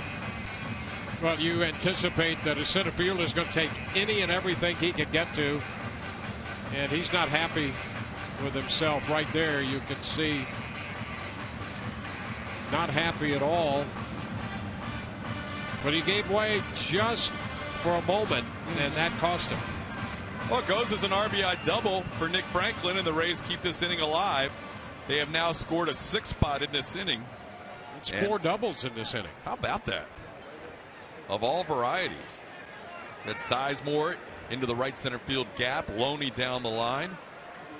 Ma took over the head of Jones in center field, and that little flare by Nick Franklin. So here's Tim Beckham. Takes a pitch inside for ball 1. Beckham got the scoring going for the Rays with his 2-run home run back in the 2nd inning.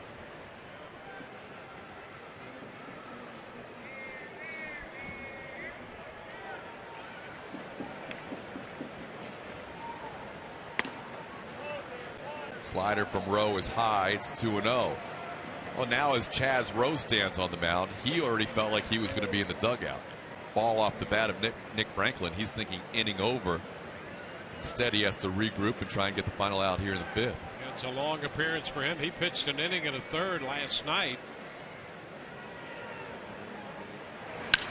On the ground to third, Machado gloves, and Beckham's retired for the final out of the inning. But the Rays push 6 across in the inning and lead it 8-3.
With a 2-out, 3-run home run in the second inning against Drew Smyly.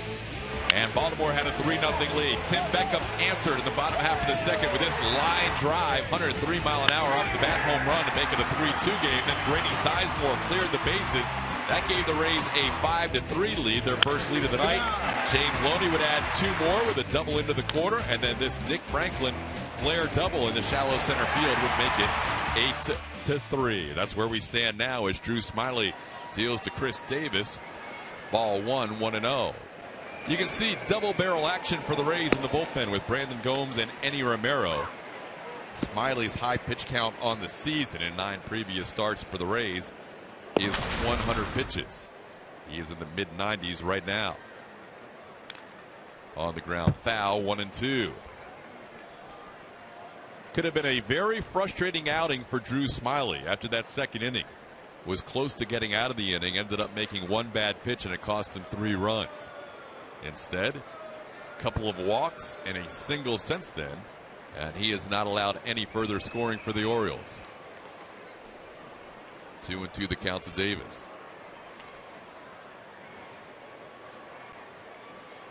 Smyly happy to get all these runs after that difficult second inning when he made 1 mistake and it cost him 3 runs. He's made great pitches all night. This is another good outing by him so far. He's allowed 6 runs in his career to the Orioles. 3 solo home runs and a 3-run home run by Hardy tonight. So that's over 31 innings now. He's allowed 6 runs, all on home runs. Foul ball. Aaron Sebia, long run. Good effort, but couldn't quite get there. If you're wondering why Evan Longoria wasn't able to get to that foul ball, it's because he was well over in the shift against Chris Davis. Yeah, with the shift, the catcher's got to take more responsibility, and that was more plus from Aaron Sebia. I mean, look at where he is in regard to the length of that dugout. He starts behind the plate. Now, it's a high pop-up, as Davis will sometimes hit, but that's covering a lot of ground, and a great effort by Aaron Sebia. You can see where Evan started from, so it's actually closer for Aaron Sebia. Evan had a very long run to get there. That is a great effort for a catcher with all that gear to get all the way out by the edge of the dugout. There is a called third strike. Davis thought he had walked, but he is called out on strikes by Sean Barber. Well, the curveball. 3-2. And close enough. Well, it was very close. And Barber's got both a couple of pitchers at times and a couple of hitters at times upset with it. Drew had a couple of pitches in that second inning he would like to have had called strikes that were not. You can see him at an even 100 pitches, so this is his longest outing pitch count wise of the season as he gets Adam Jones to swing and miss, nothing in one. And why not keep him in against Adam Jones? Drew has had his number lately. 0 for his last 11 is Adam Jones with 7 strikeouts. That includes a strikeout and a ground out tonight. This is a chopper. Evan Longoria to his left and in, makes the play, 2 outs. That is now 6 in a row retired by Drew Smyly. Number 6, Jonathan Schoop. No, Drew struck out the side in the first and then struck out Adam Jones to start the second. He had 4 strikeouts after 4 batters. Now up to 6 strikeouts. And you know, you talked about his pitch count. He made 28 pitches in the second and came within just a hair of getting out of that on 12 pitches scoreless. Yeah, he likes pitching against these Baltimore Orioles. He likes the mound at Oriole Park at Camden Yards. He's obviously pitched well against them throughout his career. Tonight's line's not going to be off the charts, the 3 runs, but a good outing nonetheless. That's probably his last batter as Jonathan Schoop singles into center field. Kevin Cash is maybe going to allow him to go one more because he's at 104 now, his high pitch count of the year. The fact that it's 8-3, I think they may allow him a few extra pitches tonight. Yeah, and Schoop has been a hot hitter. That's 11 in a row for him. That base hit extends his hitting streak. And it gives Smyly a chance to get through the inning now. So I'll deal with Steve Pearce. Pearce was the catalyst, if you will, in that 3-run inning. He was behind in the count 1 and 2. He stands right up on the plate, and he took a curveball off the foot. It wasn't that far inside, but nonetheless hit him. Next thing you know, a walk and a home run, and those were the 3 runs allowed by Smyly, and now he'll get a visit from his catcher, J.P. Arancibia, down on the count 2-0. There, Arancibia just wants to change the trend a little bit and give Drew Smyly just a little respite with 106 pitches. Hey, Rays fans, every Friday is Flashback Rays Day, brought to you by Jeep. Submit the best vintage photo of yourself by using the hashtag FlashbackRays. We'll select the best photo and feature it in tonight's postgame show. Had some flashback moments with Carlos Pena hanging out with us in the booth during that bottom half of the 3rd inning. Here's a ball down the line and left. Grady Sizemore looks up, and this ball is fair. Home run, 2-run shot off the bat of Steve Pearce, and now it's an 8-5 game as Pearce hits his 12th home run of the year.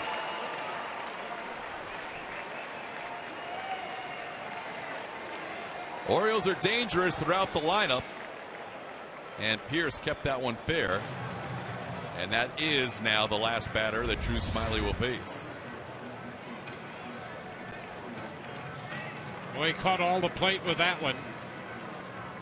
And Pearce hit it out right down the line, his 12th home run of the year, making it a 3-run game. So that'll do it for Drew Smyly. 5 2/3 innings, a couple of home runs doing the damage for 5 runs. He leaves leading 8-5.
some of the highlights of Drew Smyly's night. Well, he started the game by striking out the side in the first inning and came close to getting through the second unscored upon. Hardy pelted a home run in that inning, and now the home run by Pierce. Otherwise, you take those out, this is a sterling outing for him. Brandon Gomes takes over here in the 6th inning with the Rays leading 8-5. Gomes facing Caleb Joseph. Ahead of the count, 0-2. See Brandon's numbers on the year. 56th appearance for Gomes. He got his first save the other day.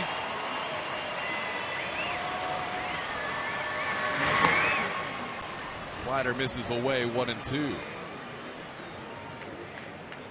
Smyly, since coming back from the DL, has alternated great outings without allowing a run, and then so-so outings. His starts have gone 5 runs allowed, 0, 4 runs allowed, 3 earned, 0, 4 runs allowed, 0, and tonight 5 runs. Here's a called third strike. Gomes gets Caleb Joseph looking, and that'll do it for the Orioles here in the 6th inning. But they add 2 and now trail 8-5.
Marie C. Biggs in the United Way Suncoast Early Literacy Initiative. Dr. Biggs is a professor of literacy and a reading coordinator at St. Petersburg College of Education.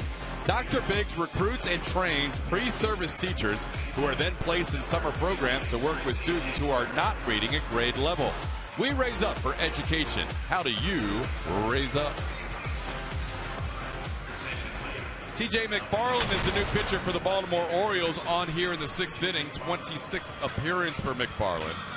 The left-hander will face the top of the order for the Rays here, as he is back with his 5th stint for the Orioles since being recalled on August 4th. This is his 5th time around, and Richie Schaefer will pinch hit for John Jaso to lead things off here in the 6th for the Rays. Schaefer, who was named the Rays Minor League Player of the Year prior to the game, gets a pinch hit appearance here for Jaso and will assume the designated hitter's role. Fouls back the first offering from McFarland, 0-1.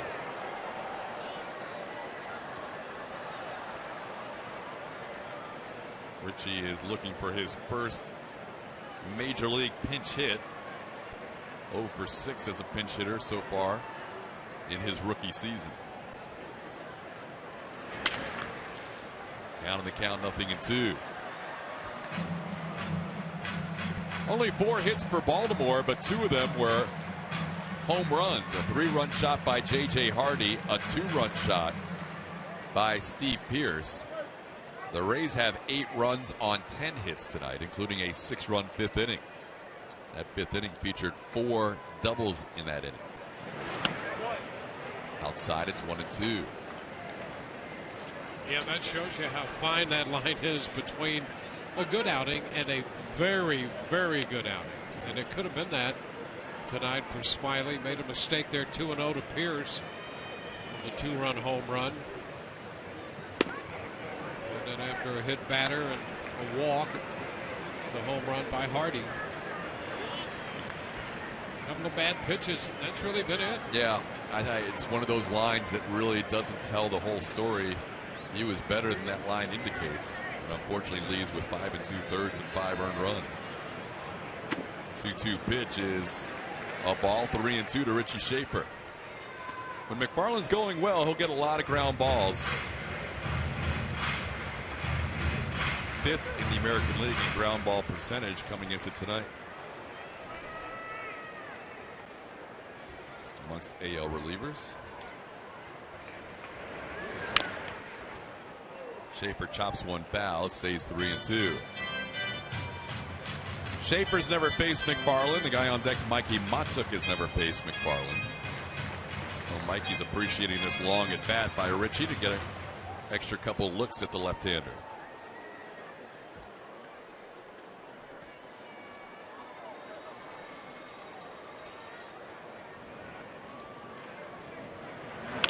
So Schaefer faced him once in Baltimore. 0 for 1. Matuk has never faced him.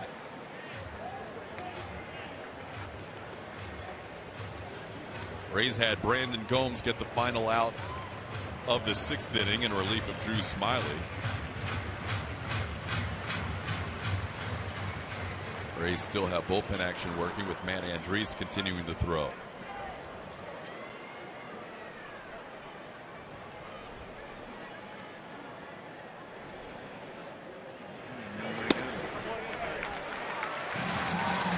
Nice walk drawn by Richie Schaefer to start the 6th inning.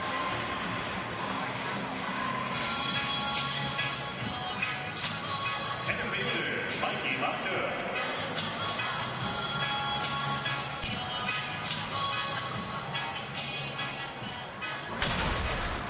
Mikey Matuk having quite a night. You can see right there, 3 for 3. Singled in the 1st, doubled in the 3rd, doubled in the 5th. Kind of the igniter of that 6-run rally in the 5th, and there's a ball in the dirt, and it's 1-0. Mikey has that average up to 282. Started the night hitting 250.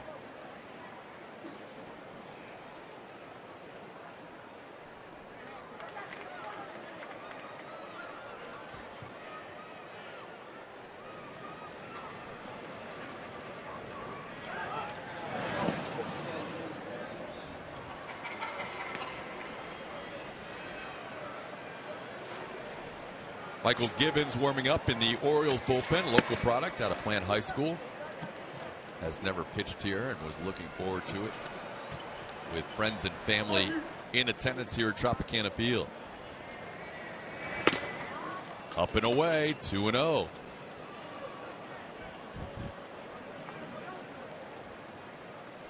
We saw earlier all the minor league kids get their awards prior to the game, and they can look at the 2 guys who are hitting here in this inning as great examples of draft picks, stayed in the system, worked their way through. Obviously Richie Schaefer on a fast track with a 1st-round selection, but here's Mikey Matuk, 4 for 4 night. The outfielder out of LSU having himself his best major league evening as he is 4 for 4, and the Rays have runners on 1st and 2nd. He takes it to center field, hit this ball hard down and out over the plate. He drove the ball to center in the 5th on the double over Jones' head and hits this one hard up the middle. That's the thing about this. These are solid hits he's putting together. Buck Showalter coming out to discuss things with his left-hander T.J. McFarland with Evan Longoria due. They usually don't like to see lefties face Longoria, and they will not in this occasion. Yeah, Gibbons is going to get his he's going to have his wishes answered right here. We'll see the Orioles right-hander from Tampa, Florida when we come back.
Longoria steps to the plate with 2 on and nobody out.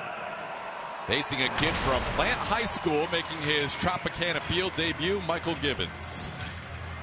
Ray saw him a couple times in Baltimore. He's got a good arm and an interesting arm angle. Drops down just a little bit. He started as an infielder, so that arm is good. And I think the Orioles are looking at him as a legitimate arm in their bullpen in the future. Young man graduated from Plant and drafted in the 09 first-year player draft.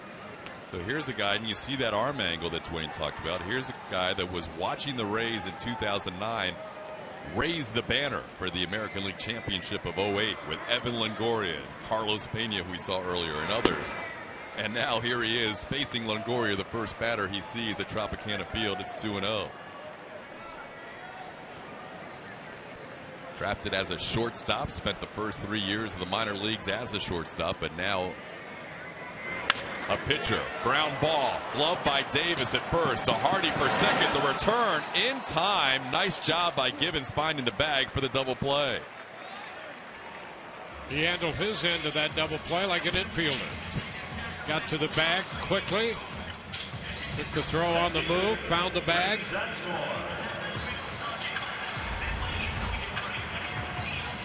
The double play started by Davis. And Hardy's throw back to first, and you can see Gibbons right there. Moving off the mound.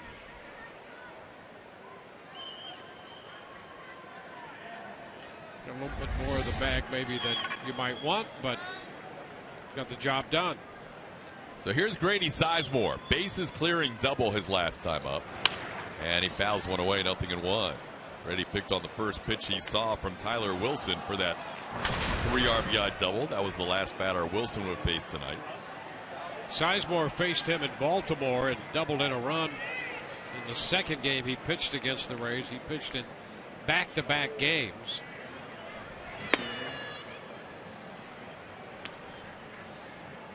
Sizemore already has a big double in the game tonight, chasing in 3 of the 6 runs in the 5th. Rays sent 10 men to the plate in that last inning, the 5th.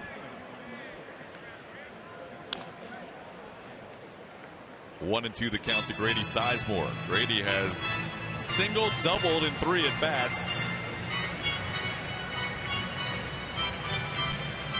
Baltimore led this game on a J.J. Hardy home run, 3-0. And then the Rays scored 8 straight before Baltimore added 2 more last half on a 2-run home run by Steve Pearce. Fastball comes in there in the mid-90s, and that misses away 2-2.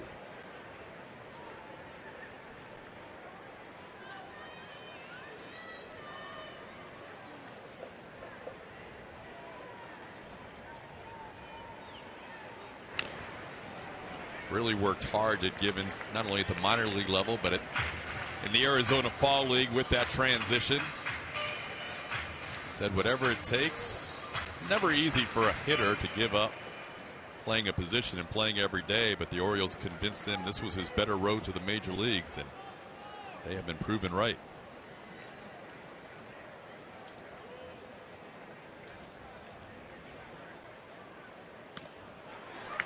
There's a swing and a miss. So the Rays, after having 2 on with nobody out, fail to score in the inning, but they still lead through 6 innings as Tampa Bay 8, Baltimore 5.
is brought to you by Grow Financial. Don't go through life, grow through life. By Geico, 15 minutes can save you 15% on car insurance.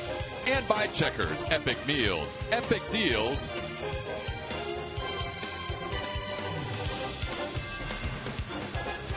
Eight-5 Rays lead. We head to the 7th. Here to take you the rest of the way, Dwayne Stats. Todd, thank you very much. The Rays on top by 3 with Brandon Gomes on the hill in relief of Drew Smyly. Gomes got Caleb Joseph looking to end the top of the 6th. He faces J.J. Hardy here in the 7th and throws him a first pitch strike. Hardy, Alvarez, and Reimold do.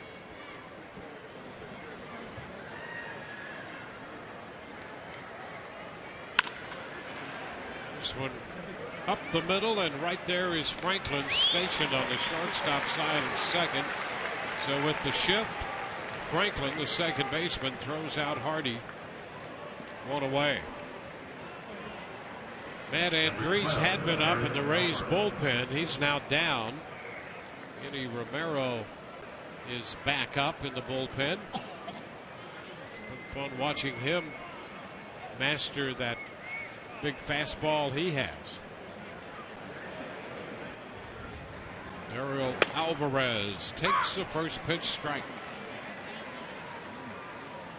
Gomes in around 92 with the opening fastball.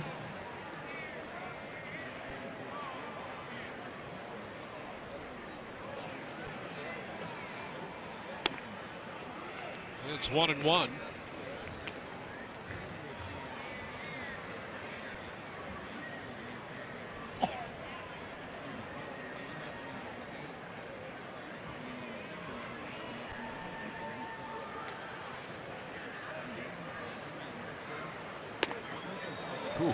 Perez had to decide in the middle of that one to stop, but that slider is a strike, and it's 1-2.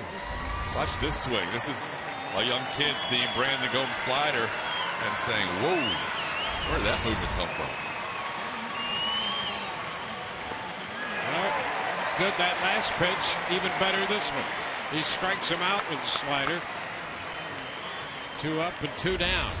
Well, the Orioles wanted to get a look at Alvarez late in the season, and this was part of the process. The learning curve for a young player, seeing a slider like Gomes, probably something Alvarez did not see at the minor league level. Base is empty, 2 outs. Nolan Reimold leading off as the DH. Lays off the slider, ball 1. Mentioned earlier, Todd, how Houston now out of first place in the West, holding the second wild card. Down to third. Longoria is going to turn and make the play. And a nice play by Evan Longoria down there at third base to end the top half of the 7th. More on that race in a moment. An outstanding play made by Evan as we go to break in the middle of the 7th. 8-5 Rays.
to a Rays game and getting a free bobblehead, you should give that the nod and come to Tropicana Field tomorrow night. Watch the Rays take on the Orioles when all fans receive a Jake Odorizzi bobblehead presented by Suncoast Credit Union while supplies last. Steven Souza Jr. taking a strike. First pitch from Michael Givens. Bottom of the 7th inning underway. And the slider right away from Souza. 0-2.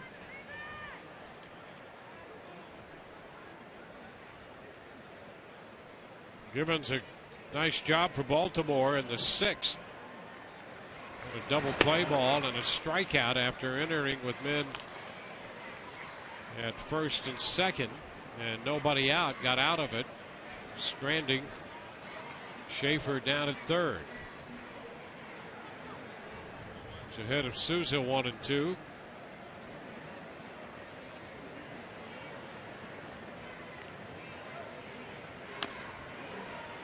Just a little tap on the slider, making contact as it moved away from Souza.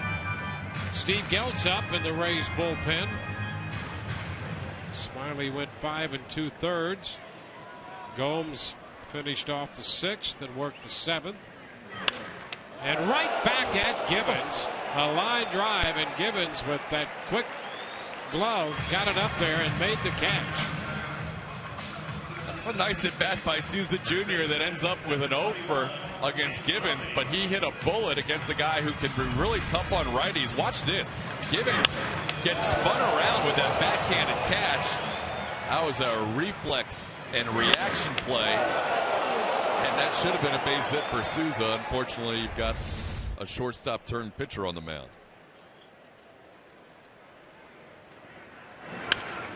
James Loney fouls the first pitch back. Souza's wondering what he has to do to get a hit now. Hit the ball that hard right back and have Givens make the catch on it.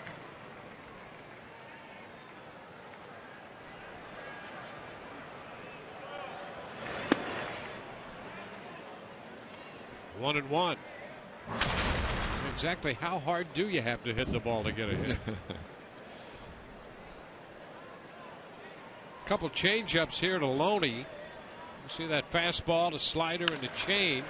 This one chopped, and it's just foul by the bag at third with that left side open.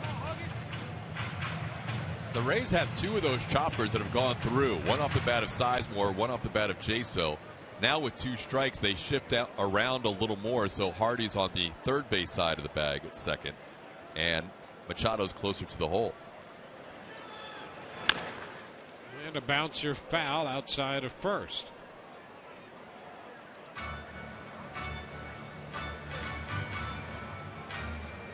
We're talking about the West and the race and the wild card. Houston with a 1.5 lead on Minnesota, 2.5 on the Angels.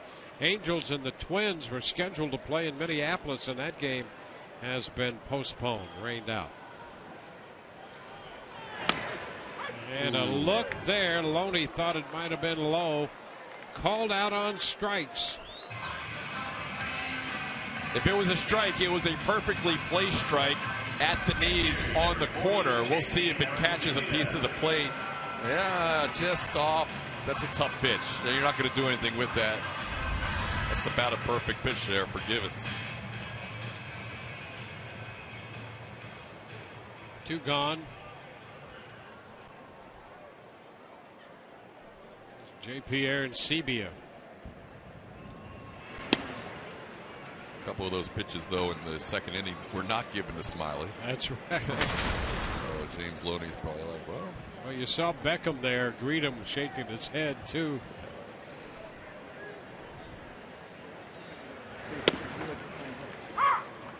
It's a strike, and it's 1-1. Beckham was out there at shortstop looking in the second inning when Smiley was trying to get a strike on 2 or 3 of those pitches. And Reese back up now along with the Rays right-hander. There's a big cut and a miss by Arancibia. So it's Geltz and Arancibia down in the bullpen, and 1-2 the count to Arancibia. Well, you can see why the Orioles like Givens. Live arm. I mean, 96 from a little bit of an angle. And he strikes out Aaron Sebia. So a 1-2-3, 7th inning. On to the 8th. 8-5, Tampa Bay.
Tonight's game summary brought to you by Golden Diamond Source.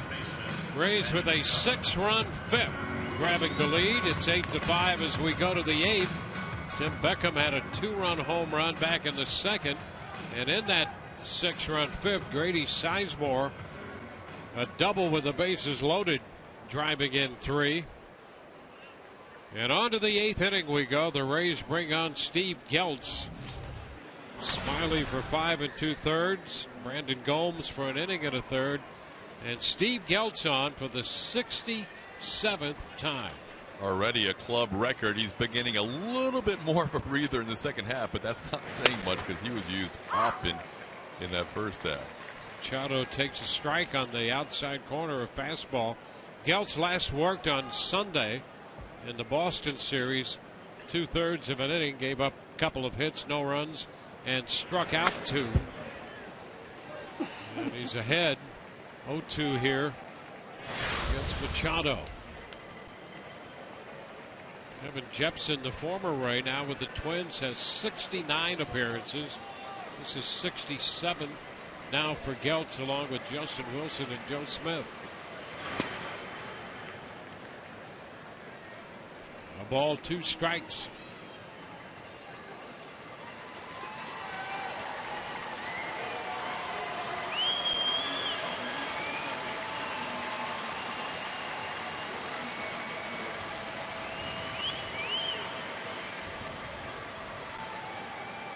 Geltz can get some swing throughs as well with his fastball and that split. And you'll see a lot of hitters swing through pitches in the upper part of the zone.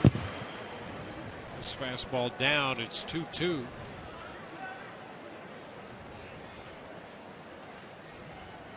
Rays have out hit Baltimore 11-4. Big hitter on deck. Chris Davis following Machado. So it's the heart of this order, starting with the number 2 hitter. High fly ball toward right center.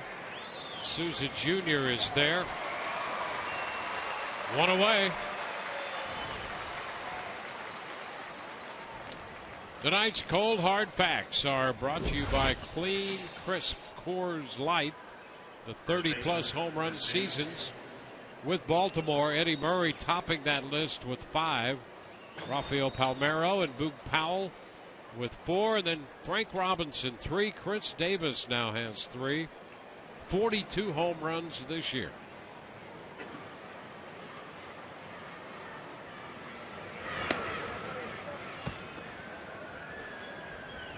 A ball, no strikes.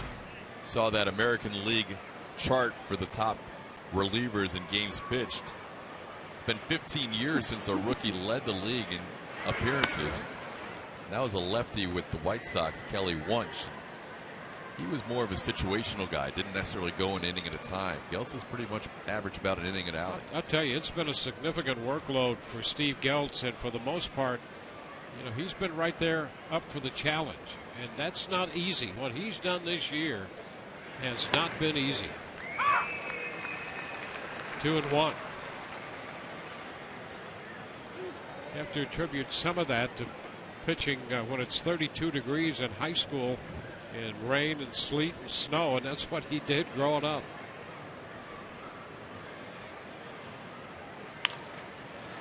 Foul out of play, 2-2. You mentioned hasn't pitched since Sunday. As you see Oliver Drake warm up in the Baltimore bullpen. Hasn't pitched since Sunday. That's probably like a month off for him. Full count on Davis.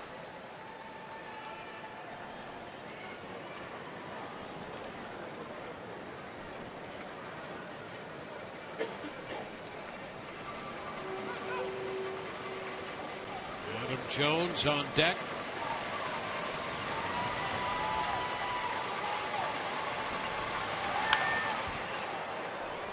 Davis extends the at bat, fouling that one back.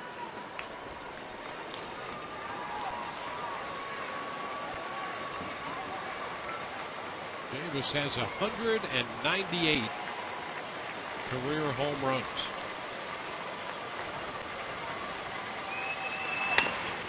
And takes the pitch in, a fastball, and that's ball 4. Center fielder, Adam So he Jones. walks for the second time tonight. Rays wanted this away, and it ended up in. Again, it could have been a strike, but it did not exactly go towards the target, and thus was called a ball. That was well inside the strike zone. It really has been a roll of the dice at times with that strike zone. Here's Adam Jones.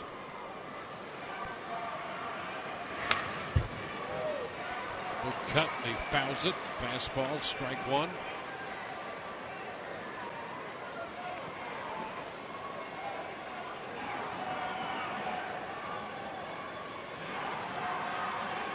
Machado lifted a fly ball to right center. Davis has walked.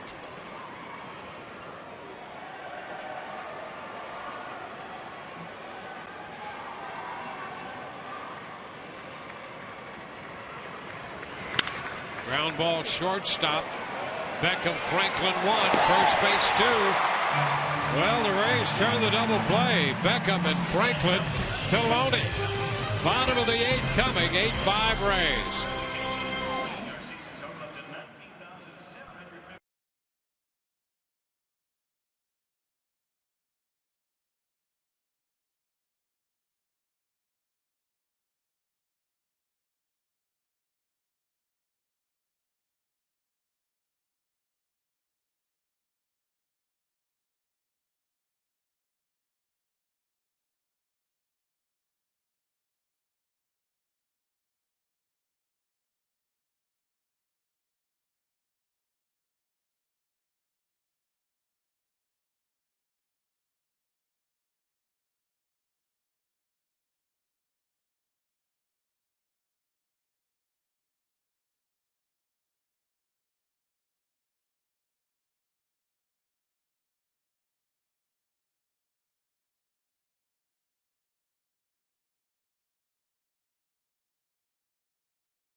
half of the 8th inning. Tomorrow on Rays Live, here's what's coming up. The pregame show presented by your Gulf Coast Honda dealers. Erasmo Ramirez will be on the hill for the Rays tomorrow. Carries his record of 10-5. We'll hear from him. And Doug Wechter is going to break down Chris Davis. See Ramirez there with his press agent, Chris Archer. It's always fun watching Drew Smiley pitch, followed by Erasmo Smiley. He's always smiling. Yes, he is. He's been a pleasure to be around this year.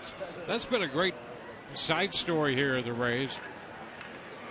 Have him come over from Seattle, struggling last year, had a couple of tough outings to begin his tenure with the Rays, and he's pitched well, to 10-game winner.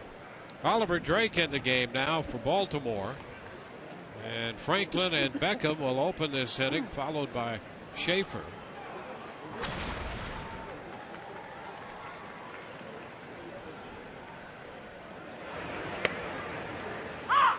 Drake picks up a strike.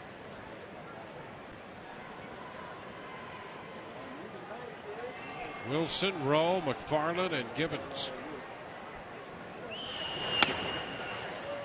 It's upstairs. 2-1.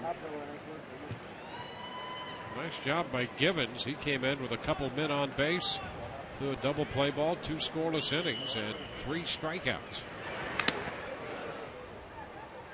See Brad Boxberger up in the bullpen for the Rays.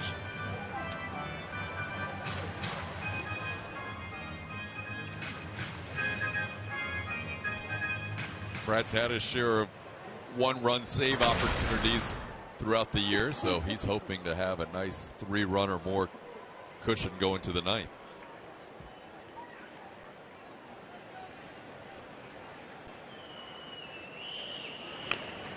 Check swing. That's going to be a fair ball so far, and it's going to stay fair. Hit the bag. Well, he dropped a double into center field for a run batted in the 5th, and has a base hit here that rolls right inside the line and hit the third base bag. A little splitter and a check swing. Sorry, didn't mean to. Want to stay in the box, but oh, by the way, this is going to be my second hit of the night. Some nights you hit 4 bullets that go right at fielders, and tonight Nick Franklin has a pop-up double and a check swing single.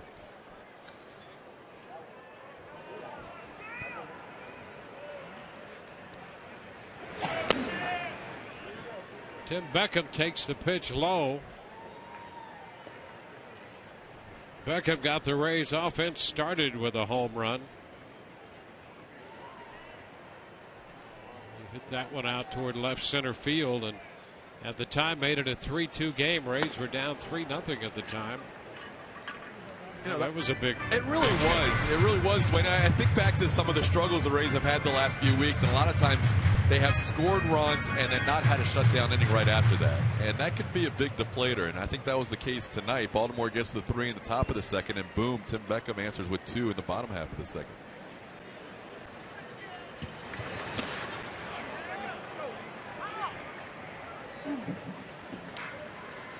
The ball, 2 strikes. Well, it could be fun this inning, barring somebody thrown out on the bases here. We might see a chance for a 5-hit night out of Mikey Mato. Would that be good? Woo. He has been locked in lately.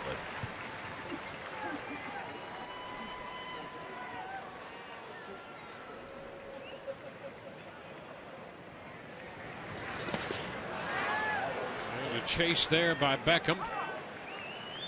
So he's out on strikes in this game tonight and all season.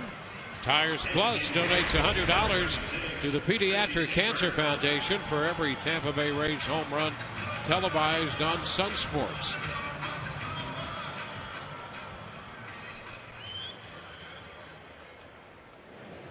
And Andres joining Boxberger in the bullpen. It's a 3-run ball game right now. Richie Schaefer takes a strike at the knees.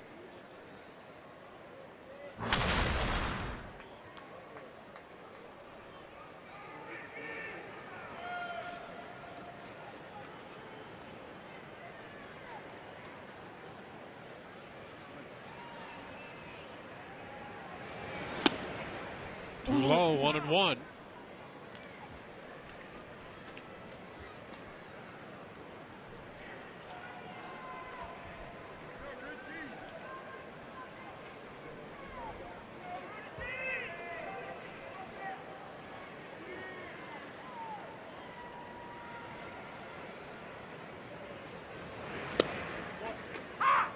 It's a strike on the corner. Schaefer walked as a pinch hitter in the 6th. Jaso started in that spot. Had a base hit against the shift in the 5th when the Rays scored 6 times. Jaso scored 1 of those. And now Schaefer in the game with a 1-2 count here in the 8th. Trying to shoot the corner and missed. It's 2-2. Drake's been a lifetime minor leaguer in the Orioles system. Had a great year this year for AAA Norfolk, as he was second in the International League in saves and had a sub-1 ERA for the year. 23 of 23 in saves down there. And a cut and a miss. Schaefer out on strikes off speed. 2 outs in the inning.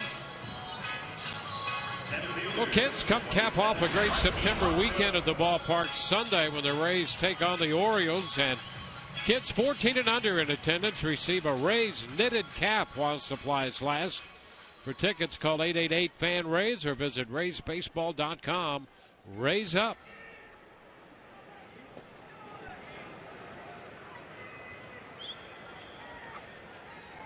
Mikey Matuk up here, 4 for 4 tonight. Takes a fastball down.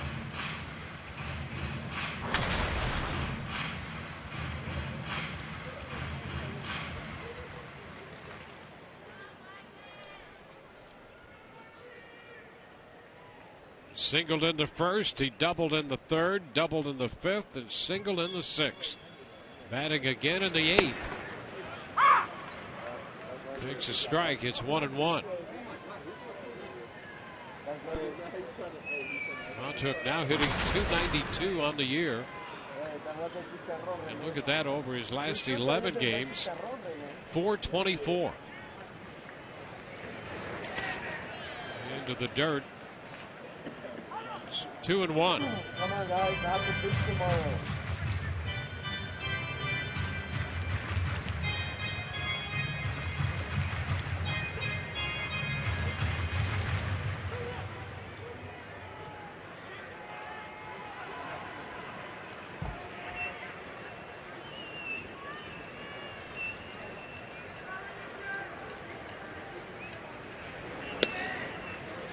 Finds the zone, and it's 2-2.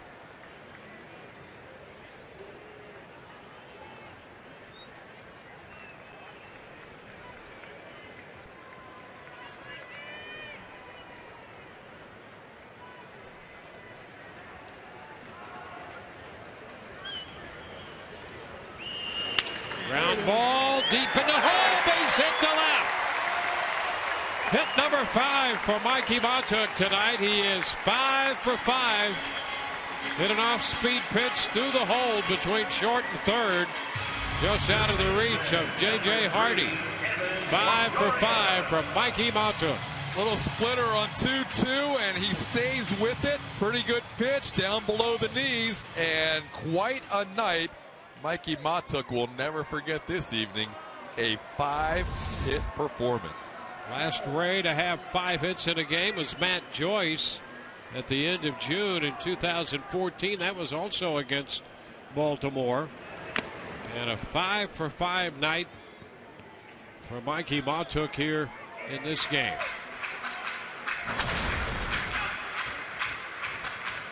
Franklin now at second with Matuk at first base. Evan Longoria with a strike count on him.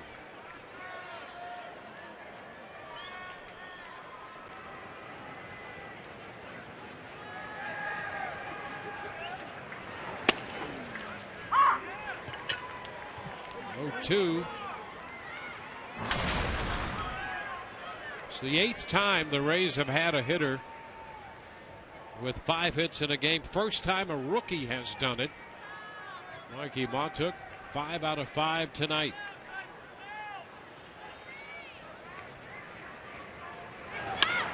Evan pops it to the right side.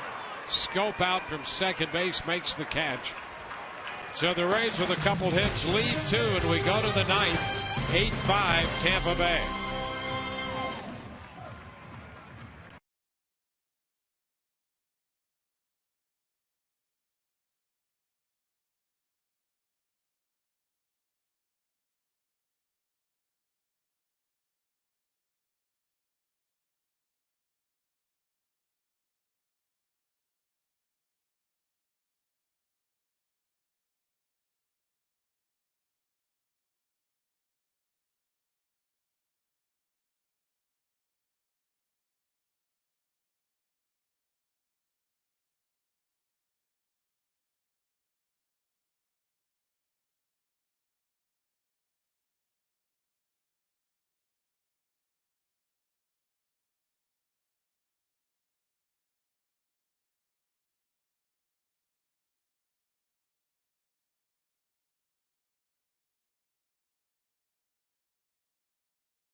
Sports is brought to you by Hotel Transylvania 2 in theaters September 25th. By Circle K, with all your snacking needs. Fill up your Polar Pop Cup for just 79 cents. Circle K, what else do you need? And by your Gulf Coast Honda dealers. At Tropicana Field tonight, the Rays carry an 8-5 lead into the ninth inning. Mikey Matuk, who has gone 5 for 5 tonight, slides over from center field to left. Grady Sizemore's out of the game, and Kevin Kiermaier takes over in center field. So Matuk's in left, Kiermaier in center, and Steven Souza Jr. still in right. And Brad Boxberger comes on to work the ninth inning with Scope, Pierce, and Joseph due up. 63rd appearance for Boxberger. Boxberger, 34 saves, tied for second in the American League, was 1 out away from his 35th save when the Yankees rallied to win that game on Monday. Scope takes the first pitch, a fastball in. Scope had a base hit and scored on a home run in the 6th. That extended his hitting streak to 11. Scope got Boxberger in a game in Baltimore on that last road trip. That was really a big moment, I felt. The Rays had a chance to sweep the Orioles, part of a 3-city trip. They really needed a huge road trip to kind of get back in the playoff chase, and Scope hit a 2-run homer in the ninth to tie it. Chris Davis walked it off in extra innings. 2-1. That's the game when Davis hit it out of sight to center field. We did our Fox Vision breakdown of that during the pregame show yesterday. That was a monster shot, to say the least.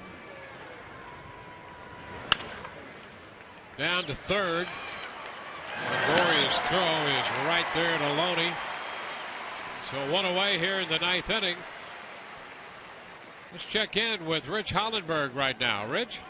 Dwayne, looks like it could be a very fun Rays Live postgame brought to you by Checkers. It'll be coming up immediately following the game. Doug Wechter and I will be in our left field perch, and Emily Austin will be in the clubhouse getting interviews with Kevin Cash and assorted members of the Rays team. We'll talk about Drew Smyly's performance, and of course we'll talk more about Mikey Matuk's record-setting night, 5 for 5 for the rookie. Guys?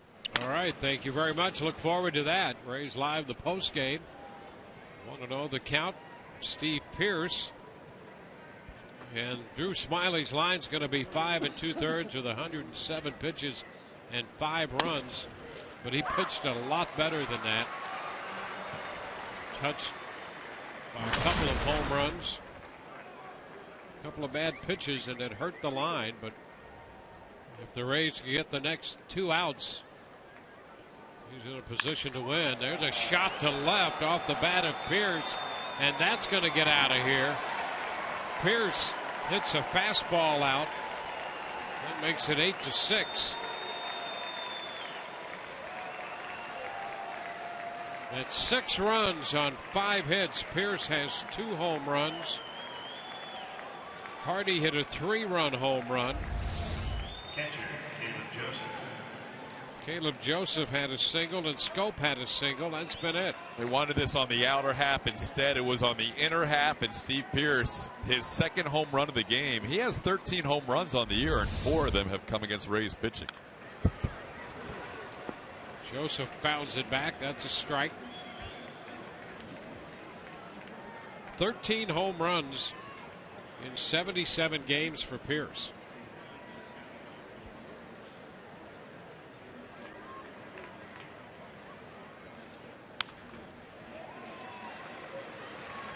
An 0-2 count.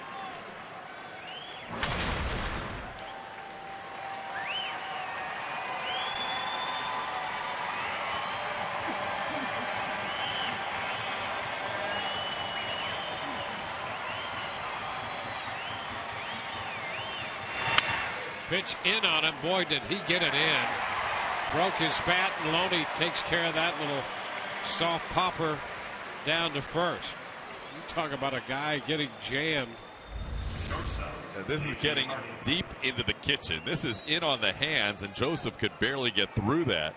You can see him try and pull the hands through, but there was nowhere to go. And pops softly to Loney for the 2nd out. Here's J.J. Hardy. Pitches down.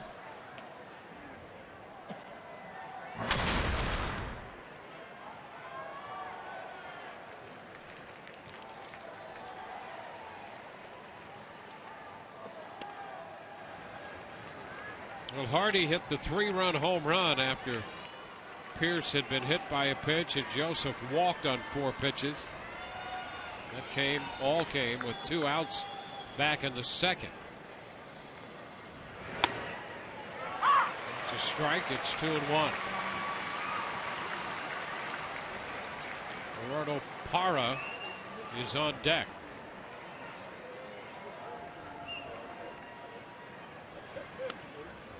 And now it's 3-1 to Hardy.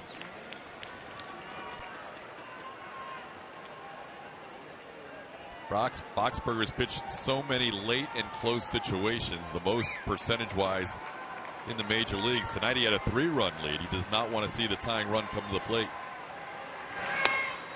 And he throws a strike to make the count 3-2 on Hardy. Well, he's going to need to get him to end this game with Parra on deck in what is now a 2-run game. And he got it. Strike 3 call. This game is over. And the Rays are winners tonight. 8-6 the final. A 6-run 5th inning for the Rays after Tim Beckham had hit a 2-run homer in the 2nd. The Rays sent 10 men to the plate. In the 5th, they scored 6. And they win this one 8-6. For the Rays tonight, 8 runs, 13 hits, no errors, 7 men left. For Baltimore, 6 runs, 5 hits, no errors, and 2 men left. Drew Smyly will get the win, pitching 5 2/3. His record is now 3-2. A save goes to Brad Boxberger. That's number 35 on the year for Boxberger. Right-hander Tyler Wilson, the loser. His record is 2-2. 2 hours and 51 minutes to play this game before 10,697 at Tropicana Field. The Rays are even in this current series at a game apiece.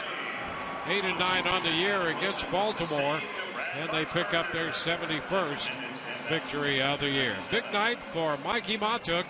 Rich Hollenberg standing by with the Rays rookie outfielder right now. Thanks, Dwayne. Well, we did this last Tuesday night when you had a career-high 3 hits. Now it's 5 for 5. What was locked in for you tonight? Honestly, I just felt good. I was going up to the plate just, trying to put together a good at-bat and try to get on base. And I was able to get some good pitch to hit, and they found some holes for me.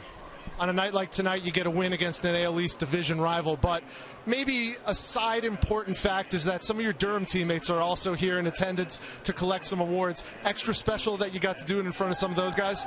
Absolutely. You know, we grinded all year throughout the minor leagues, and those guys deserve every award they've gotten. And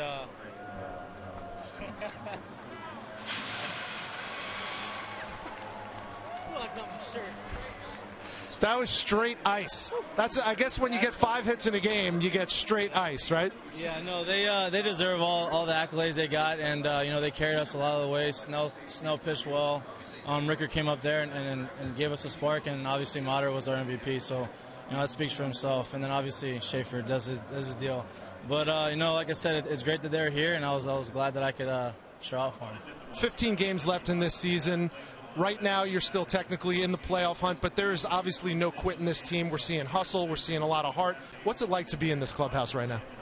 You know, we've had some ups and downs. You know, we've lost some close games, but like you said, we're not going to quit. And you know, these guys enjoy the game of baseball. They're fun. It's a great clubhouse to be around. And you know, I think that's what they've been stressing, especially to us young guys. Like, hey, you know, don't come in every day and work hard and play hard, and maybe some good things will happen. And that's what we're going to continue to do.